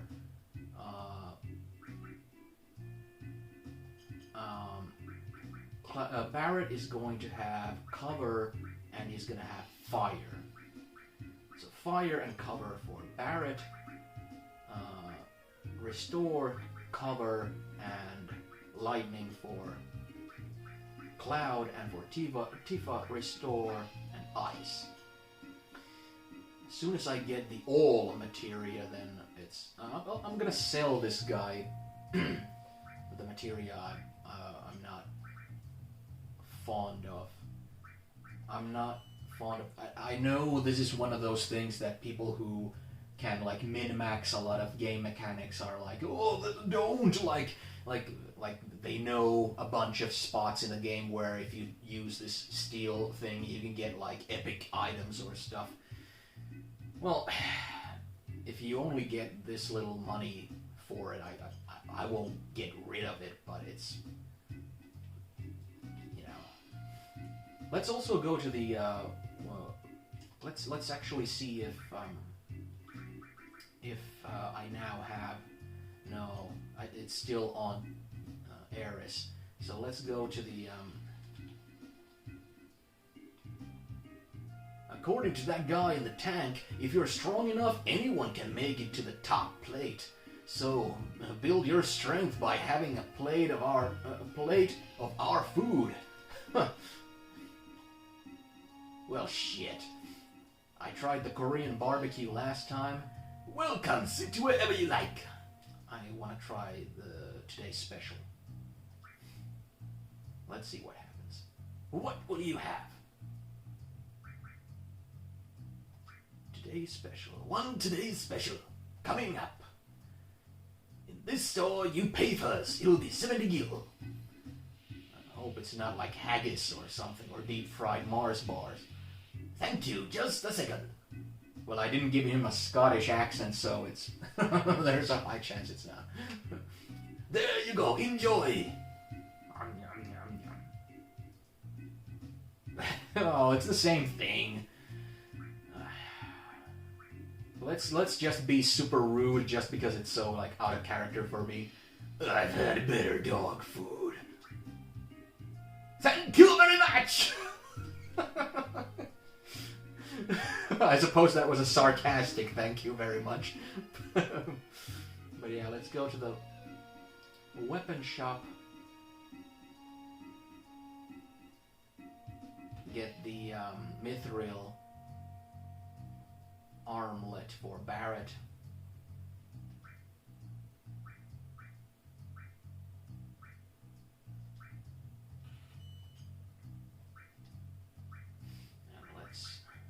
Iron Bangle is useless. A leather glove is useless. Yeah. There we go.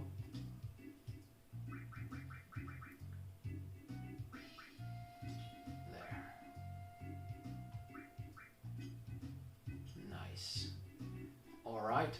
So now I have the grenades, I have tons of potions, I have 2 characters that can heal, everyone can do some sort of an offensive spell. Want to see something awesome? Follow me! And 2 characters can do the cover thing so they can tank for Tifa. Everyone climbed up this wire! Looks scary! Can we climb it? Yeah, it leads to the upper world. Alright, we'll climb this wire. There's no way we can do this. You know how far it goes up? There is a way. Look, what's that look like? Just a normal wire? Oh yeah? Well, to me it looks like a golden shiny wire of hope.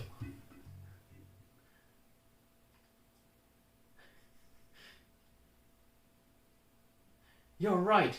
This is the only way to save Eris.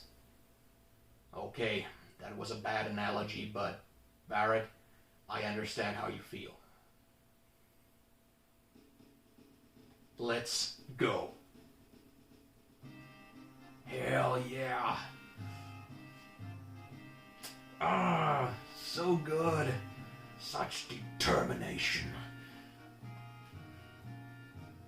Love these characters, and I'm glad I didn't start out with Cloud being an absolute douchebag like I originally thought I might have. Oh man, this is horrible! Hey, scary, huh? Dad told me that this is the Shinra's doing. Well, it sure is.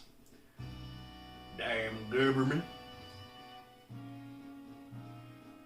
Now, let's see.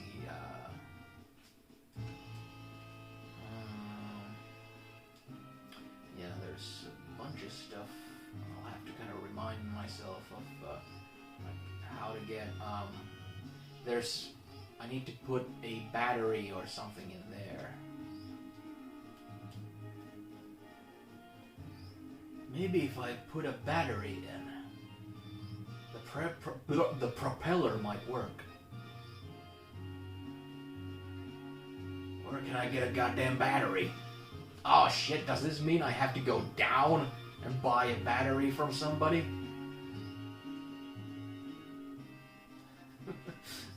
Oh man, that's so like anticlimactic. I'm like, yeah.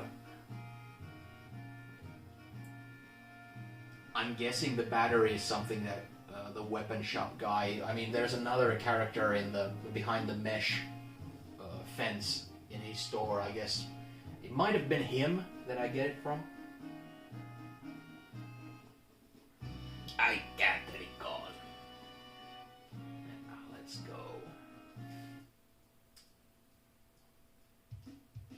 And I think that also had like that place also had some sort of like there were like mini games and stuff having to do with like precise timing and whatnot.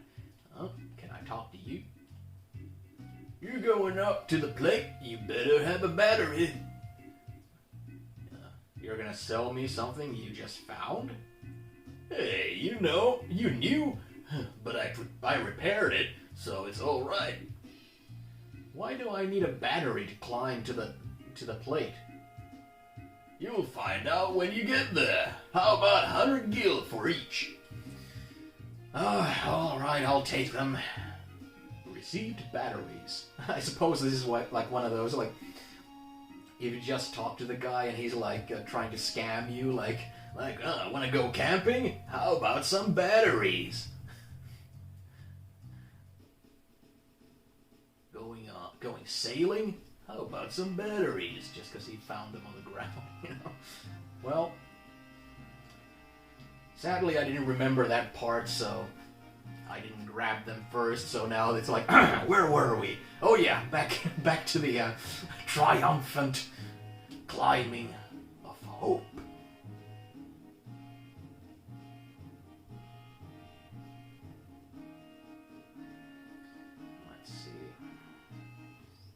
But yeah, like I was saying earlier, that I feel like in my childhood there were a lot of movies like that where I feel like it's not one of those, I don't mean it in this kind of like, kids today don't have the same sort of quality stuff that we had or something like that. It's not that, but things tend to go in trends. And I think there was a trend in during my childhood that a lot of kid-friendly media, movies, animated features, video games, and like dealt with pretty heavy issues, and it was like maybe this kind of trend that kids can handle heavy-duty stuff. You don't have to sugarcoat it or things like that, and I appreciate that a lot now, even though it's really, I don't know how meaningful it was back then, in the sense that, oh, come on now, where is it that I need to,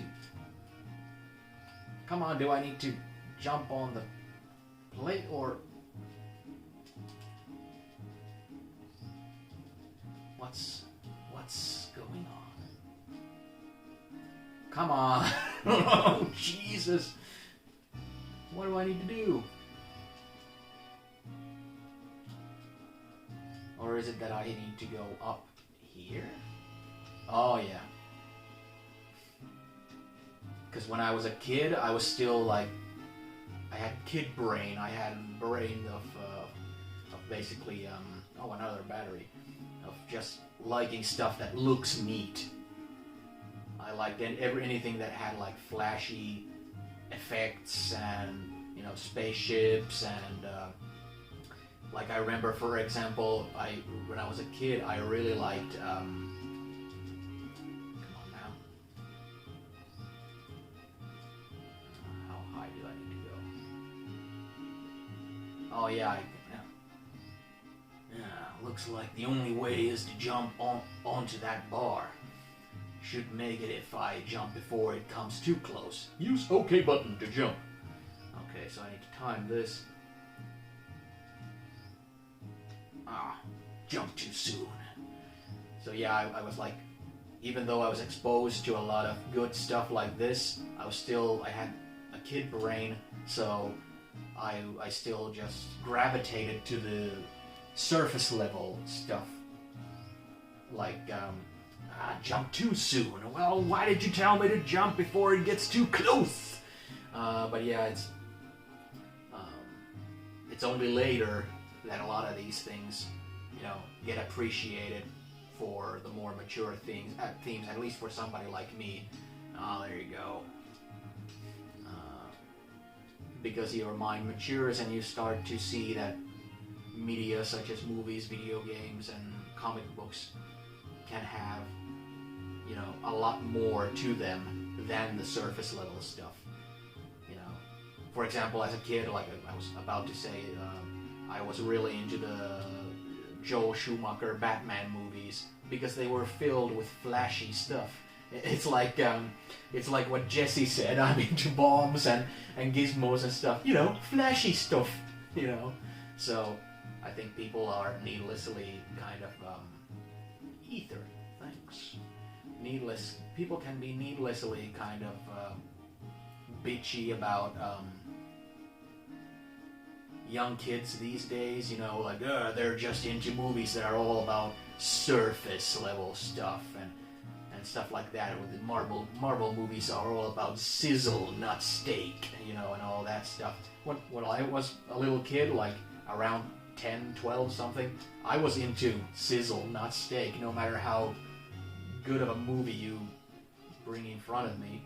What the hell? Where am I supposed to go now? Oh yeah, I'm supposed to climb down this one, yeah. I'm a clever boy. Clever little boy. So yeah. Let me do this again just to get that one stupid ether. No, too soon. Ghost, jump too late. Okay. But yeah, it's I feel like there's a whole lot of like, there's always this kind of generational angst, this kind of like shaking fist at these kids today that really like sickens me oftentimes.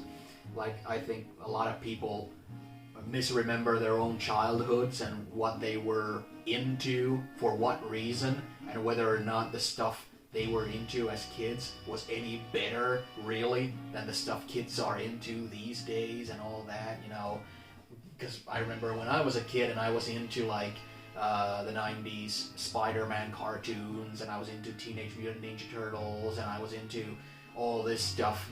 I had constantly like older people and adults kind of like just dismissing them and just calling them toy commercials and calling them like ADHD kind of light shows and whatnot. That there's no substance and all that, and I'm like, well, there's cool characters, cool voice acting, cool superpowers, cool superhero costumes, and all this stuff. Everything the body needs when you're that age, And you learn to appreciate the stuff with substance only when you're older and you start to look for substance in those kinds of medias, And I feel oftentimes that people, when they grow up, they lose sight of that kind of sense of where they were as a kid, when they liked stuff just because it was neat, and it always kind of like, it can go really into really rough areas, and it can really like make people say and act in stupid ways. Like, I remember growing up with a lot of like older people, like people in their 30s and 40s and 50s, like really looking down at my generation, being really like these milquetoast kids, these like pussies, these like spineless no-goods who don't want to work and who don't want to do this and that, who can't handle like real stuff, or who aren't politically engaged, who are like you know, back in my day, you know, boys were men, and now it seems like men are boys, and you know, or boys grow up to be just fat boys, you know, and stuff like that. Oh shit, I missed Barrett's comment because I was too into talking about this. Not really. Now that I think about it, this is the first time I've ever been to the headquarters. I heard about this place before. Every floor above the 60th is special and not easy to get to even for employees. Must be where they took Eris. The security's pretty light now. Alright, let's go. Wait a second. You're not thinking of just going right through the main entrance, are you? Well, what else does it look like? I'm gonna kick some Shinra butt and... That's not going to work. We've got to find another way. Ain't gonna be no other way. If we keep wasting time like this, Eris'll... I know that, but if we get caught here... Hey Cloud, what should we do? Let's sneak in quietly. See? Let's be careful and find a different route. I think I'm gonna go and save here. I'm not gonna stop playing yet, but I think this is one of those spots where saving is preferable. I've lost enough of mana that I think I might use a tent. I have 3 tents. I have 7 ethers, but those are good for combat situations. I'll use a tent so that I'm totally fresh going in, and I'll save, and I'm wiser from my Blood Omen days, so I'll save on a different slot here.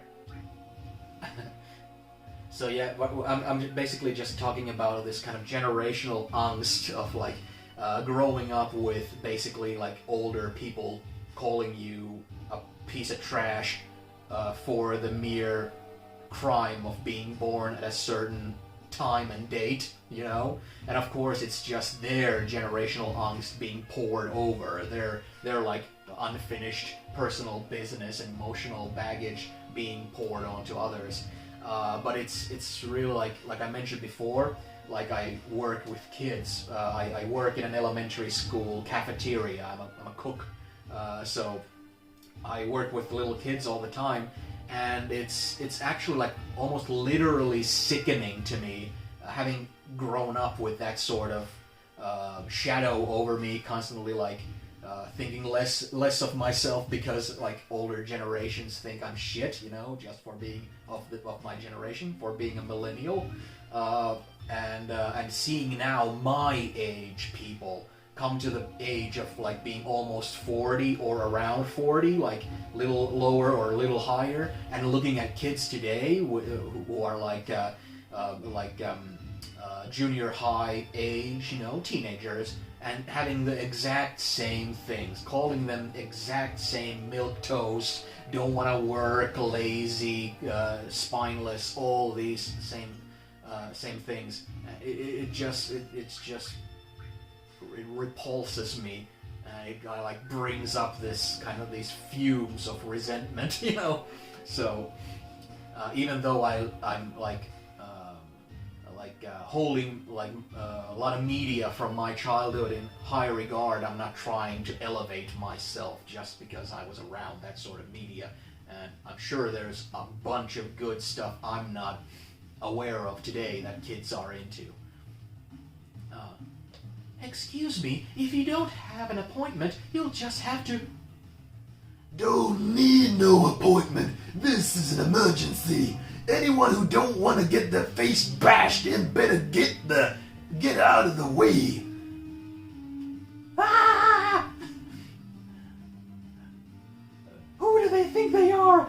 You don't think that's Avalanche? Intruders, seize them! I just said to Barrett that we need to go and we'll sneak in, but I didn't think of going to a back door or something. I still thought that we were going through the front door and just kind of like taking a, you know, some sort of a route there or some corridor or something. You know, it's, oh man.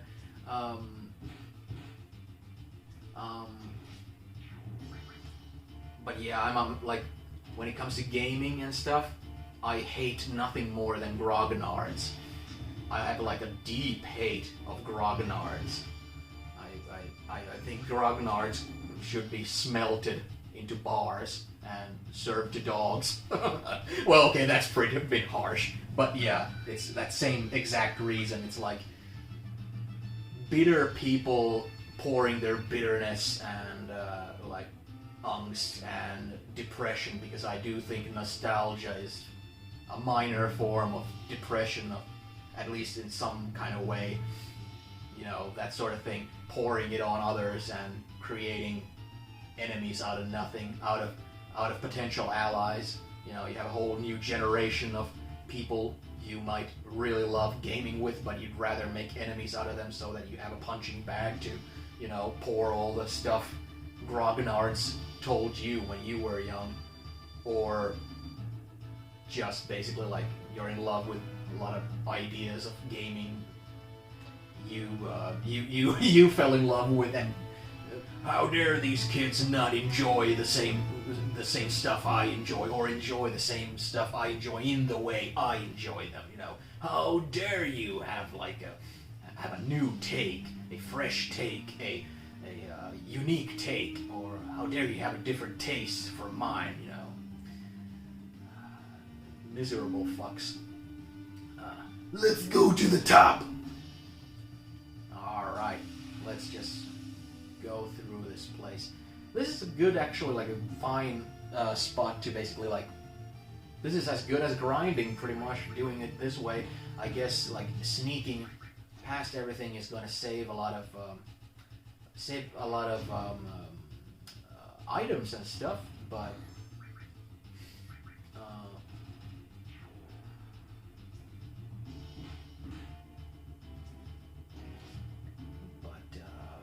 I'm not in particular need to save items now. I'd much rather take the experience. But yeah, it's like, especially for someone like me who's, I tend to play with a lot of different groups. I don't like, there's a lot of people who play with different groups a lot more than me, who basically like run D&D clubs or role-playing clubs, who run games all the time to completely new people and fresh faces and all that. But I do have a lot of different gaming groups, and I do run games for beginners quite often. And it's just, it's pretty common. What's wrong? I didn't want to start a ruckus till we saved Eris. I should have known that was impossible, though.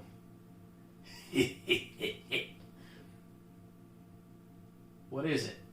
You're giving me the willies. So there are times when even you fight for other people. I'm impressed. Who cares if you're impressed? No, I ain't so good at saying this, but sorry for lots of things. What the? Look! Damn! I don't care where, Cloud. Just stop it.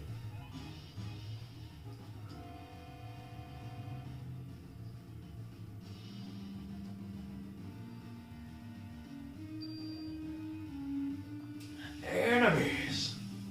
So yeah, because I often play with people who are new to the hobby, and I have like the responsibility of teaching them the game in a way where they will find it welcoming, the atmosphere of the gaming community welcoming. They will find it a place that entices them and inspires them and gets their own imagination going and gets them, all into it, and makes them want to return to it, or search out other groups where they get to try out gaming with maybe their other friends and introduce the hobby to them and all that. There's this there's a responsibility on your shoulders when you're introducing new people to the hobby to give a good kind of perspective about it. At least I think so, and I think the internet, if you go online and you search up a lot of information about like role-playing and Dungeons and Dragons and all that, you're gonna run into a lot of really negative grognard stuff, a lot of really negative stuff where people are not only like giving you bad advice, but also like really just pouring it out and bitching and moaning at you for daring to take part in this hobby, take part in the kind of edition of your choice when it comes to D&D, or style preferences of your choice, or liking the stuff you like, basically. And I feel like a lot of those things are such like big repellents for newbies that it's so like it just gets my blood boiling sometimes when it's when you try your best to try and like groom someone to the hobby, to basically like try out dungeon mastering, for example. It's something that a lot of people like in the olden days. Dungeon mastering was very much a sort of like, just like when you're playing board games, it was like, okay, somebody's gonna have to be the guy who moves the bad guy models and who handles the bank with all the tokens and the fake monies and all these things. And it was not a big burden for somebody to take on that role, even though it usually landed on the same person in the game group and stuff. And dungeon mastering used to be pretty close to that, and the hobby has kind of evolved, or rather the trends in the hobby have evolved to the point where storytelling and drama and like role-playing characters and dialogue and stuff have come to the forefront of the hobby. And I love that. I came to the hobby in the early 2000s, so it's like just the turn of the 2000s. I was like 13 years old, and I came to the hobby with like the old World of Darkness games, and those games tried their damnedest to differentiate themselves from Dungeons and Dragons by focusing primarily on story and world building and stuff like that, and creating drama equally as engaging and engrossing and immersing as any movie or book or something, and I think they like pulled it off perfectly. But those things became very much the trends. Barrett's gonna do a big shot. Boom!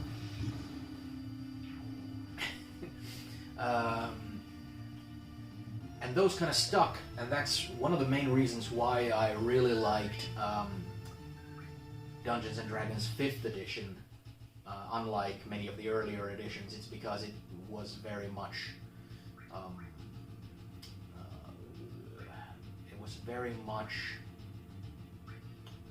hitting those same sensibilities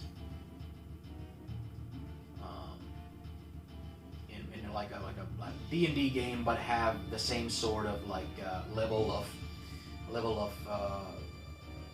priority with story and world and character, drama and all that as with the old World of Darkness games, and I fell in love with 5e because of that. Destroy the intruders! Destroy Spider-Man!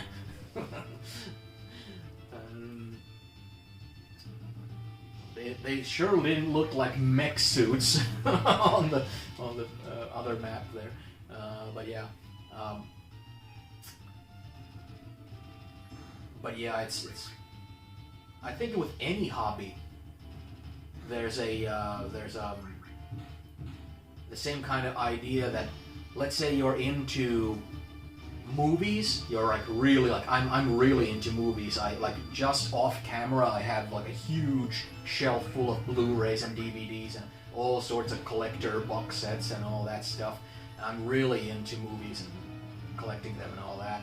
And most people have semi-passing interest in movies. A lot of people like movies, but they might have very specific tastes or things like that. They might like certain movies, but not be the type who are like, how do I put it, like into the whole array of it all. And if you wanted to share your hobby with someone who might show a little interest, if they come to your into your apartment and see your big collection of movies, they might go like, "Ooh, neato," and just like browse through it and see all sorts of stuff they never knew existed. If you want to really share the hobby and get people like that excited and be positive and be, into the whole thing, what's this? Received key item, key card 60. Let's go to floor 60.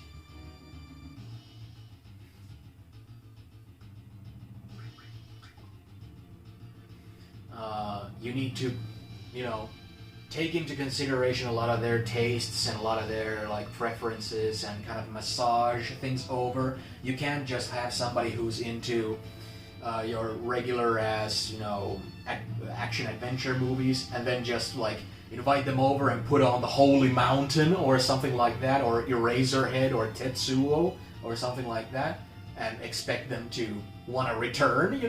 You need to massage them and kind of get them into the hobby on their terms. This is the real thing. Don't let your guard down. I hope Ares is alright. And it's the same thing with anything else. If you're into Warhammer or miniature wargaming like I am, that's a big thing. If you want to get new players in, you have to be...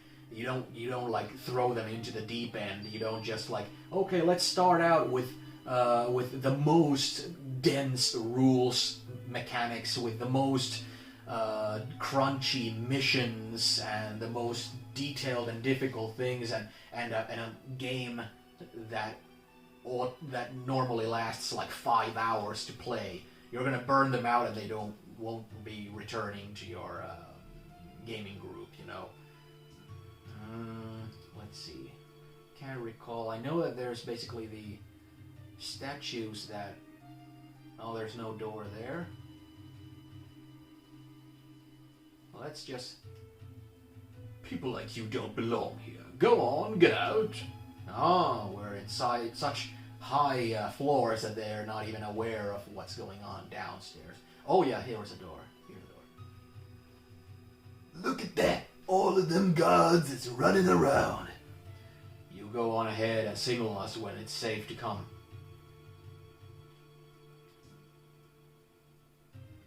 So I need to time this.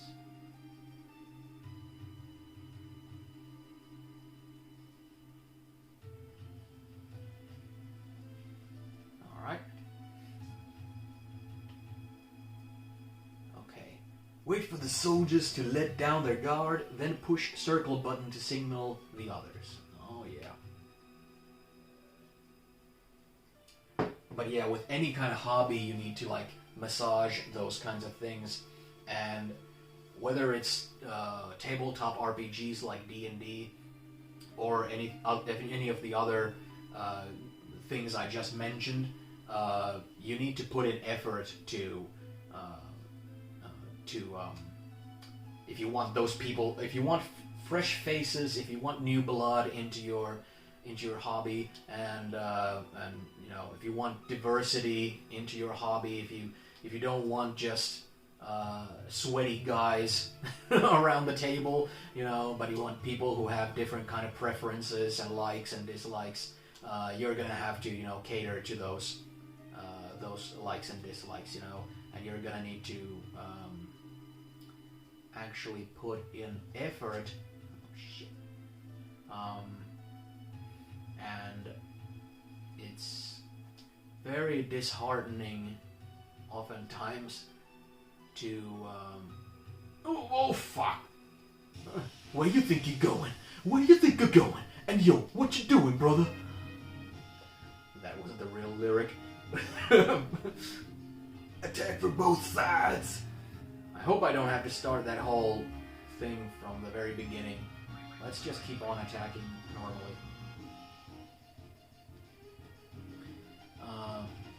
So yeah, I feel at times I'm making this into a bigger thing than it is, but it's just such a generalized kind of subject because grognards are basically like snobs, and grognards are basically doing the same thing as the sort of general generational kind of bitter angsty people who are just dissing on the current young people, you know? And I just, you know... It just pisses me off.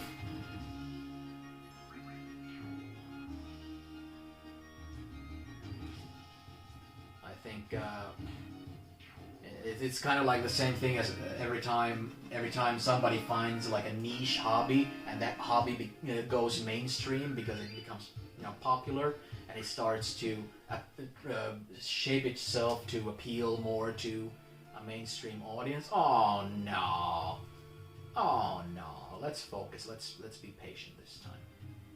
Let's be patient. It's harder with the second bracket because they're running. But yeah, let's not try to like be ahead of the curve by trying to like... Let's wait for a literal move from the guards before I press the button. Let's not try to be ahead of things.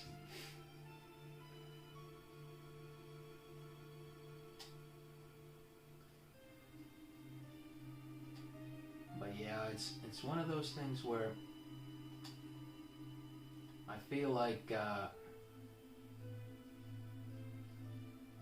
ooh. Oh shit. Ooh. Oh. Okay, let's wait until it's completely clear at this end before there.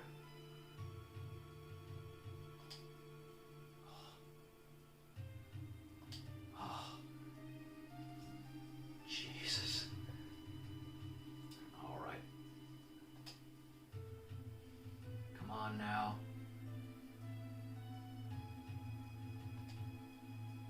Oh, and crashed. But yeah, it's one of those things where I Okay, we gotta rock. remember, we're here to save Eris. Hell, I know that. It's one of those things where if I wouldn't notice that and become like aware of that kind of stuff, it's the sort of thing that makes you like eventually break your back at work, you know, constantly trying to prove that you're not what your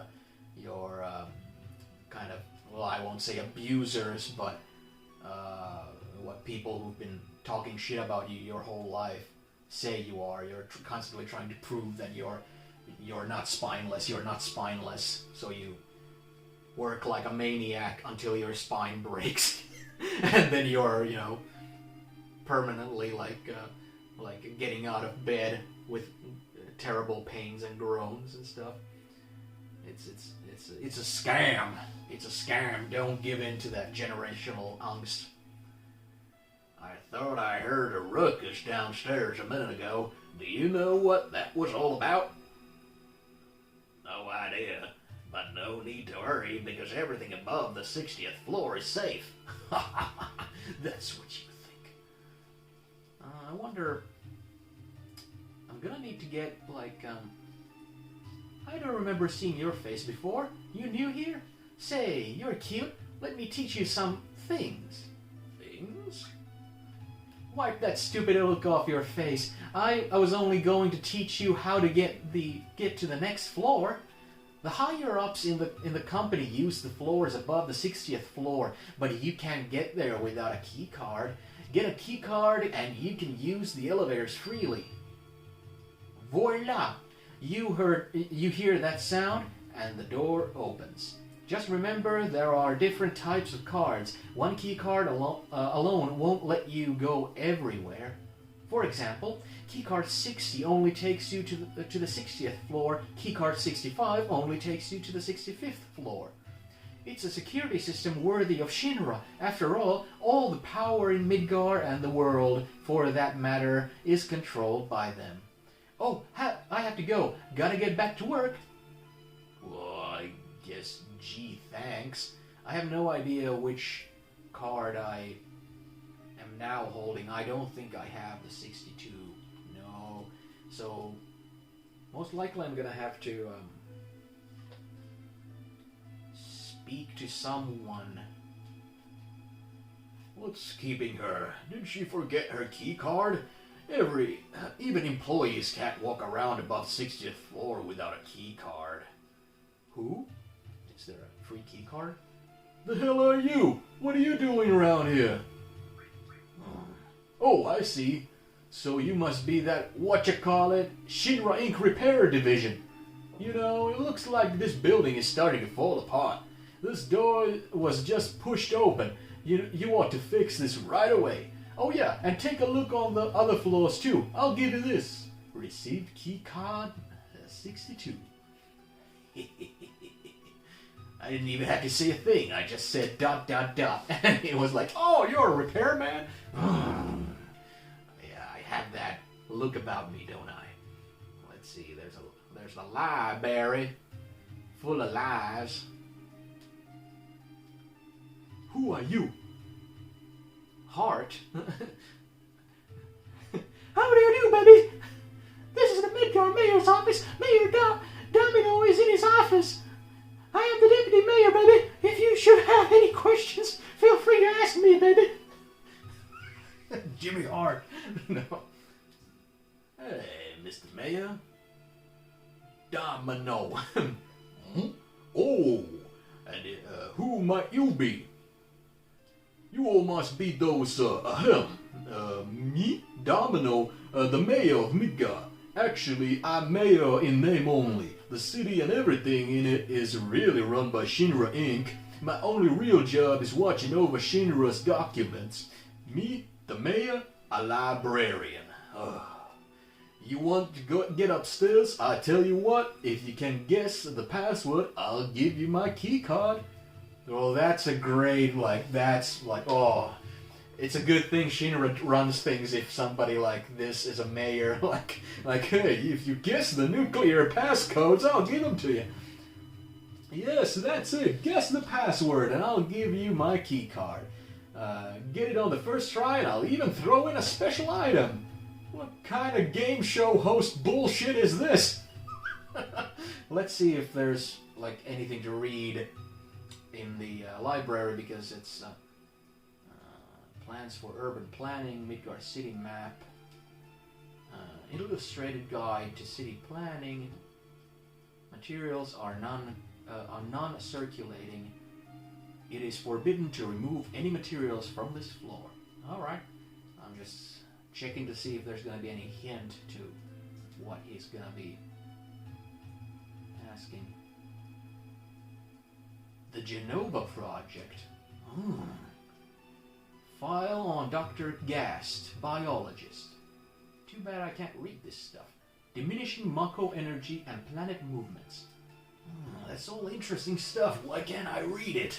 This is the Scientific Research Laboratory. Materials for the Urban Development Library, Peace and Weapons Development Library, Space Development Library are held in their respective libraries.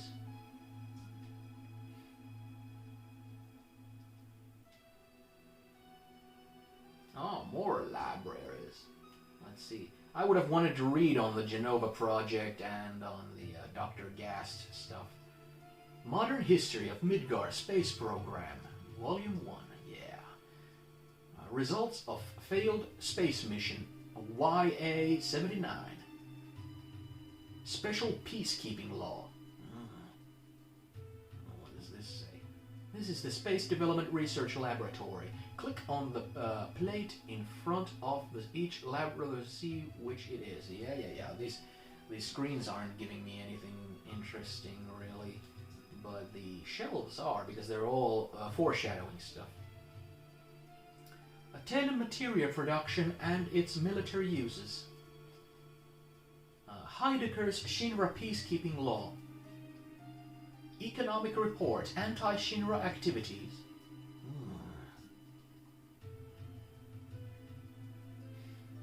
I guess I went a bit on a ramble there a little while ago.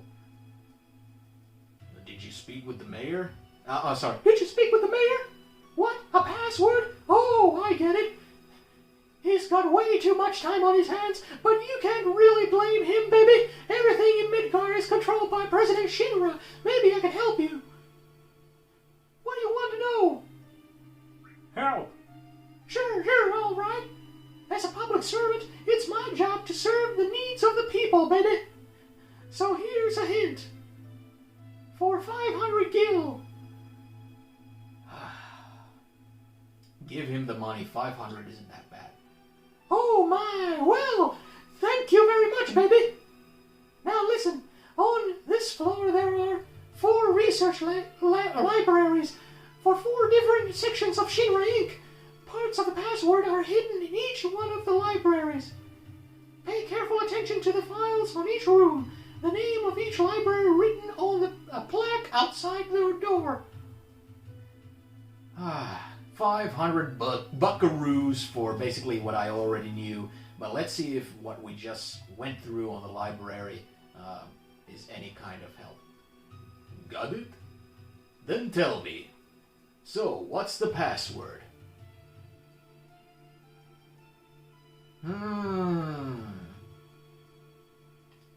I have no idea. But he said on the first try I get a special item, so I'm thinking that I'm gonna get multiple choice because this is the only way to get the key. But if I guess right, it's like best king, orbs, bomb, Mako, Hojo. I think Mako is more connected to Shinra, but I think Hojo is like something where Hojo will be introduced very soon. He's a character, and I think I'm gonna take that. Nope, you're all wrong. It's a much better word than that. Try again. Let's try Mako then. Oh, okay, well, I was completely in the wrong. Well, that's... No. Is it gonna be the very last thing I try? Orbs? It might be. Man. Yeah, it is. Jesus. Best! God, I laugh the sound of that. Best! I am the best! Me! No matter what anyone else says, you'd better believe it. He's a pro wrestler. Well, okay, here, take it. I'm the best there is, the best there was, and the best there ever will be. Me, Mayor. Keycard 65, and he has Jimmy Hart with him. Baby! Oh man, there's so many like personalities where if you're like not like, see if I was like actually attempting to like do a legitimate voice acting thing, it's something where, oh, was it like 65 that I got? Can I go even further? it would be something where I would like first play through this game to get a good idea of what's ahead.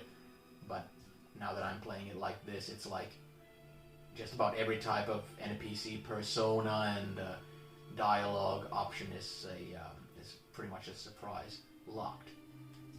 Ah, yeah. This is the one where there's a kind of I don't know, it's a hologram or just a map, physical map of Midgar, and I need to basically find all the missing pieces. A model of Midgar, born from Mako, sucked right out of the earth. Yeah. So yeah, there's basically like a few pieces, like 5 pieces, and then there's the plate that was just broken down, so that's not really a piece. It's locked. There's gonna be, every time there's gonna be just one chest that's openable. Key item, Midgar parts. Alright.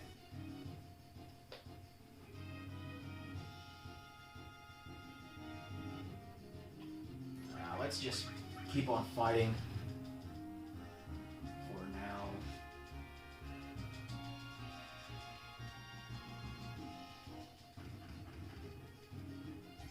It's kind of funny, let's Barrett have a big shot at that. Barrett's gonna do a big shot. Boom! Yeah, that's my poor attempt at a reference, and because my Barrett voice is just Booker T. So, or at least it's a kind of a throat-destroying version of Booker T. One of Booker T's highlights was when he was doing like a commentary on TNA wrestling once, and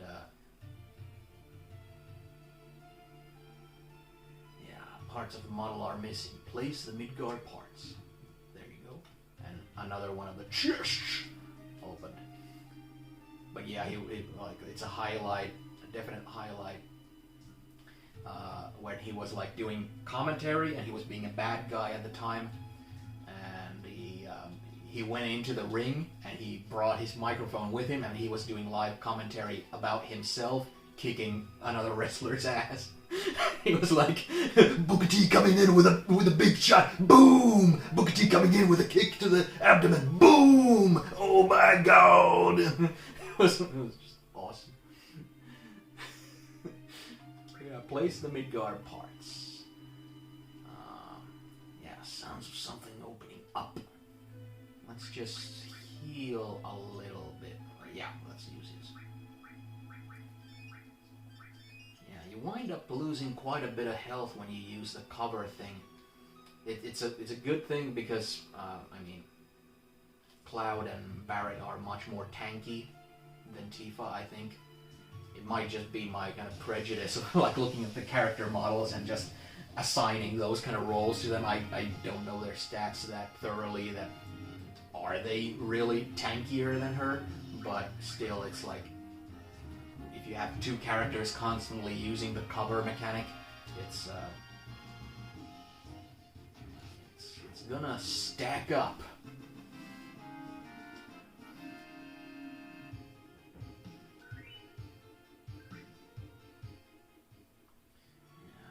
This might wind up being a pretty long video because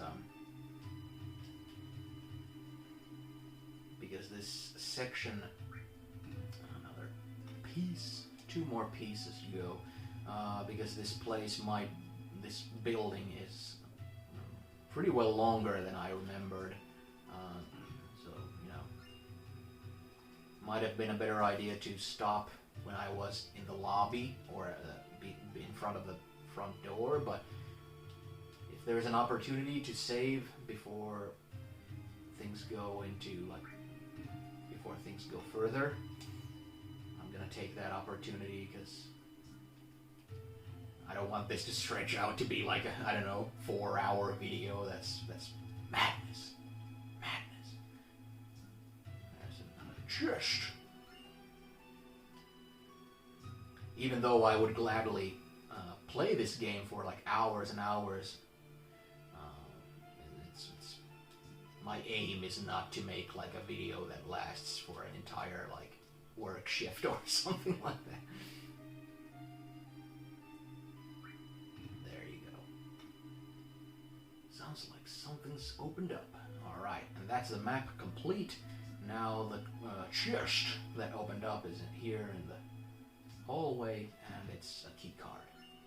Yeah, 66. Oh, there you see, there's the Shinra board members. I think... damn NPCs getting in my way. If I remember correctly, I need to just go into a bathroom and go into a bathroom and just do the Metal Gear thing. Climb up.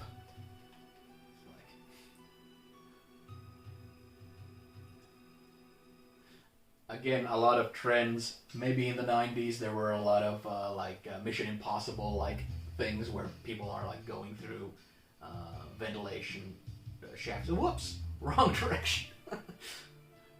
Like the yeah, come on now, climb up. And so there's a lot of seeing that in video games and stuff.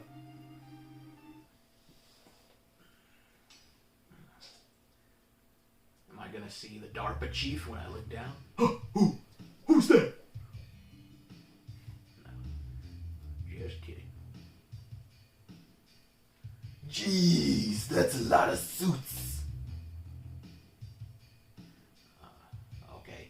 Reeve is not part of the Turks, so I need to come up with that. I'm just gonna give him a neutral voice because Reeve is... he's not like a cartoon that way. We have the damage estimates for Sector 7. Considering those factories we already set up and all the investments, the damage is estimated to approximately 10 billion gil. The estimate costs to rebuild Sector 7 is... We're not rebuilding. What? We're leaving Sector 7 as it is. And restarting the Neo Midgar plan. Then the Ancients? The Promised Land will soon be ours. I want you to raise the Mako rates 15% in every area. Rate hike, tra-la-la. And please include our space program in that budget. Reeve and Scarlet will divide the extra income from the rate increase. Oh, man. Sir, if you raise the rates, the people will lose confidence. It'll be all right. The ignorant citizens won't lose confidence. They'll trust Shinra Inc. even more. After all, we're the ones who saved Sector 7 from Avalanche. That dirty son of a bitch.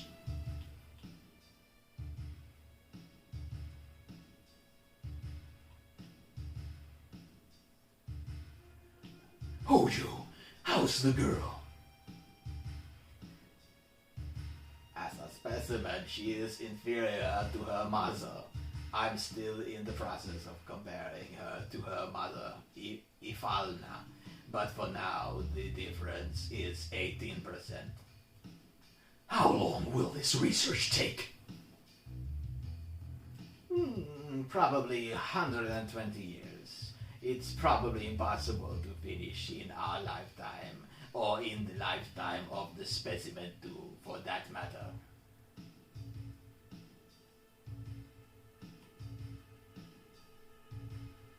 That's why we're thinking of breeding her. Then we could create one that could withstand our research for a long time. What about the Promised Land? Won't it hinder our plans? That's what I need to plan. The mother is strong, and yet has her weaknesses.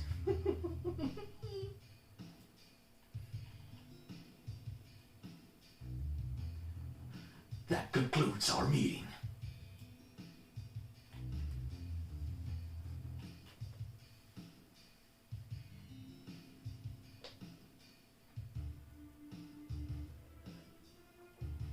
Something stinks.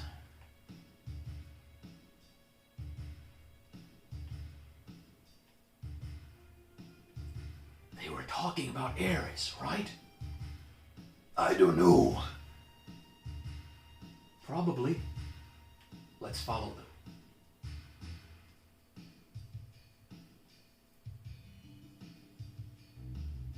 Whoops. Yeah, it's hard to, like, you're pushing forward to go backward because forward is that direction, but it's like, these controls, man. Alright. So now, I need to get the, oh, there's Hojo.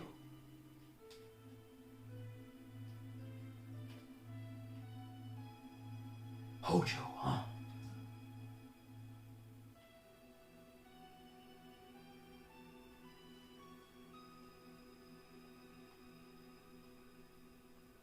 Let's see if I can follow him up. Or am I missing a key card to do that?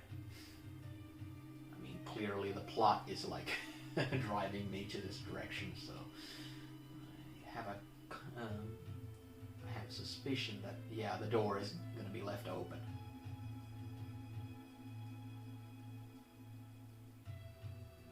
I remember him. That Hojo guy, he's in charge of the Shinra Science Department, Cloud. Don't you know him? This is the first time I've actually seen him, so that's what he looks like.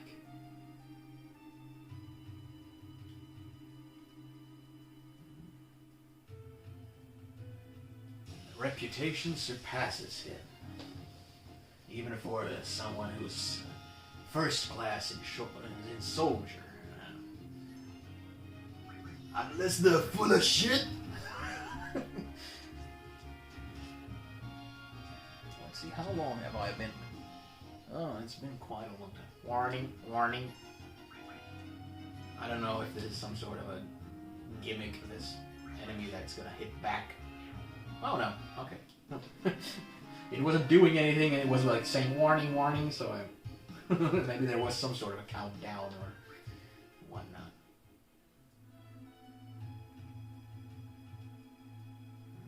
Let's go in there. Can I speak to you? Let's see, the specimen Hojo asked me for is... Oh, okay. Can I go behind him? No.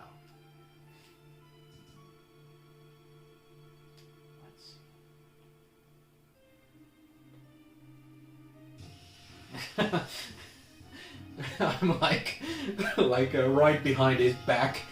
There's a fight happening, like, and he doesn't notice a thing. Or does he? Is he just leading me on? That's sneaky Hojo.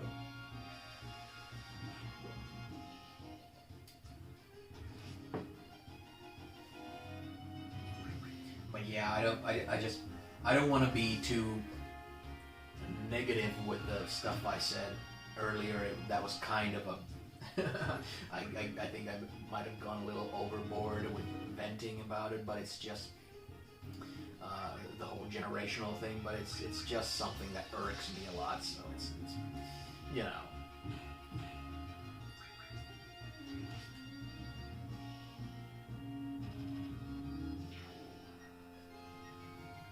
Just because someone has a nostalgia or is like looking back at their like the games of their youth or the media of their youth or anything like that doesn't mean anything. It doesn't really mean that somebody's automatically like some sort of grognard or something, even though the term gets interpreted in a pretty wide margin to where if as long as you look back fondly on a past game or past anything, you're a grognard because you're an old soldier, as the term, translates to, but it's, to me, that term has no like oomph unless it's tied to the bitterness of it. You're an old soldier who's bitter about the current state of affairs, because that's like the term comes from like Napoleonic times, like I can't remember all the history of it, but you know.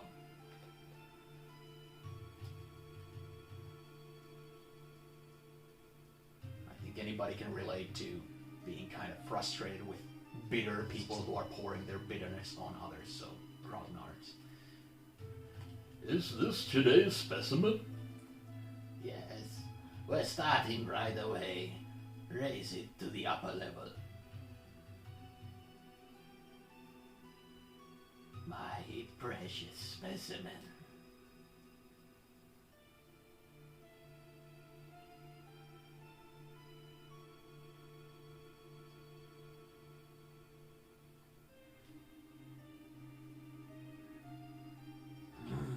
That's Red 13, one of my favorite characters. It's like Barret and Red 13 were always my favorite characters, and I always had them as my main group. You get them so early in the game, and also like Red 13 has such a clear Native American flair to him that I love that stuff, and also Barret is just cool and funny. But yeah, there's later characters as well that I really love. So I was planning on using Kate Sith as a regular party member on this playthrough, but we'll see. Precious specimen? Is it going to be used for a biological experiment?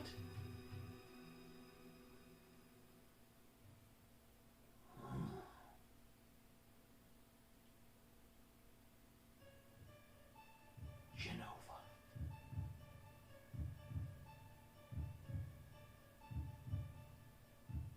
Jesus. That's some good Resident Evil level stuff.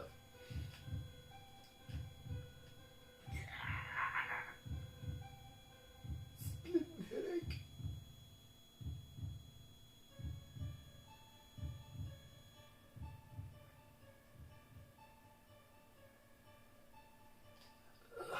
Genova. Sephiroth's... So... they've brought it here? Cloud? Be strong. Did you see it? See what? It's moving. Still alive.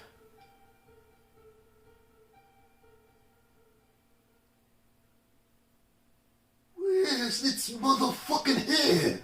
This whole thing's stupid. Let's keep going. When you try to give lore to Barret like that. Man, I don't get it. Let's just keep moving. Can I interact with the red? No.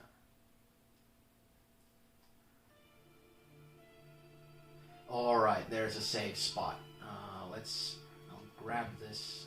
What's here? Poison materia. I don't think I want to put it on. I'll just quickly check because it did say in the early part of the game that the more you have materia, the more it hinders your physical abilities. And yeah, it does say, for example, on lightning that strength is minus 0.1, max hit points is minus 0.2%, and so on with this as well. Cover seems to only bring up positive things, but it's only because you're putting yourself in harm's way, it seems. Let's see, with Tifa it's also the same thing. And, yeah. So I don't think I want to be like, let's see what it says about like poison. It's gonna bring down your strength and max HP. Steel is going to add to your dexterity. Oh, even though we won't use it, it's gonna add to your dexterity. That's nice. Let's put it on Barrett if it's nothing but positive. Sure. And then I'm gonna save here.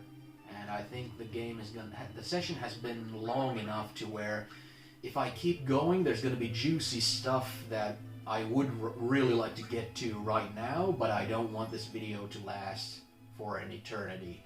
So let's again try and be patient and smart and learn from our mistakes and save on another save slot before being done with the video. And there we go. And we'll pick up here next time.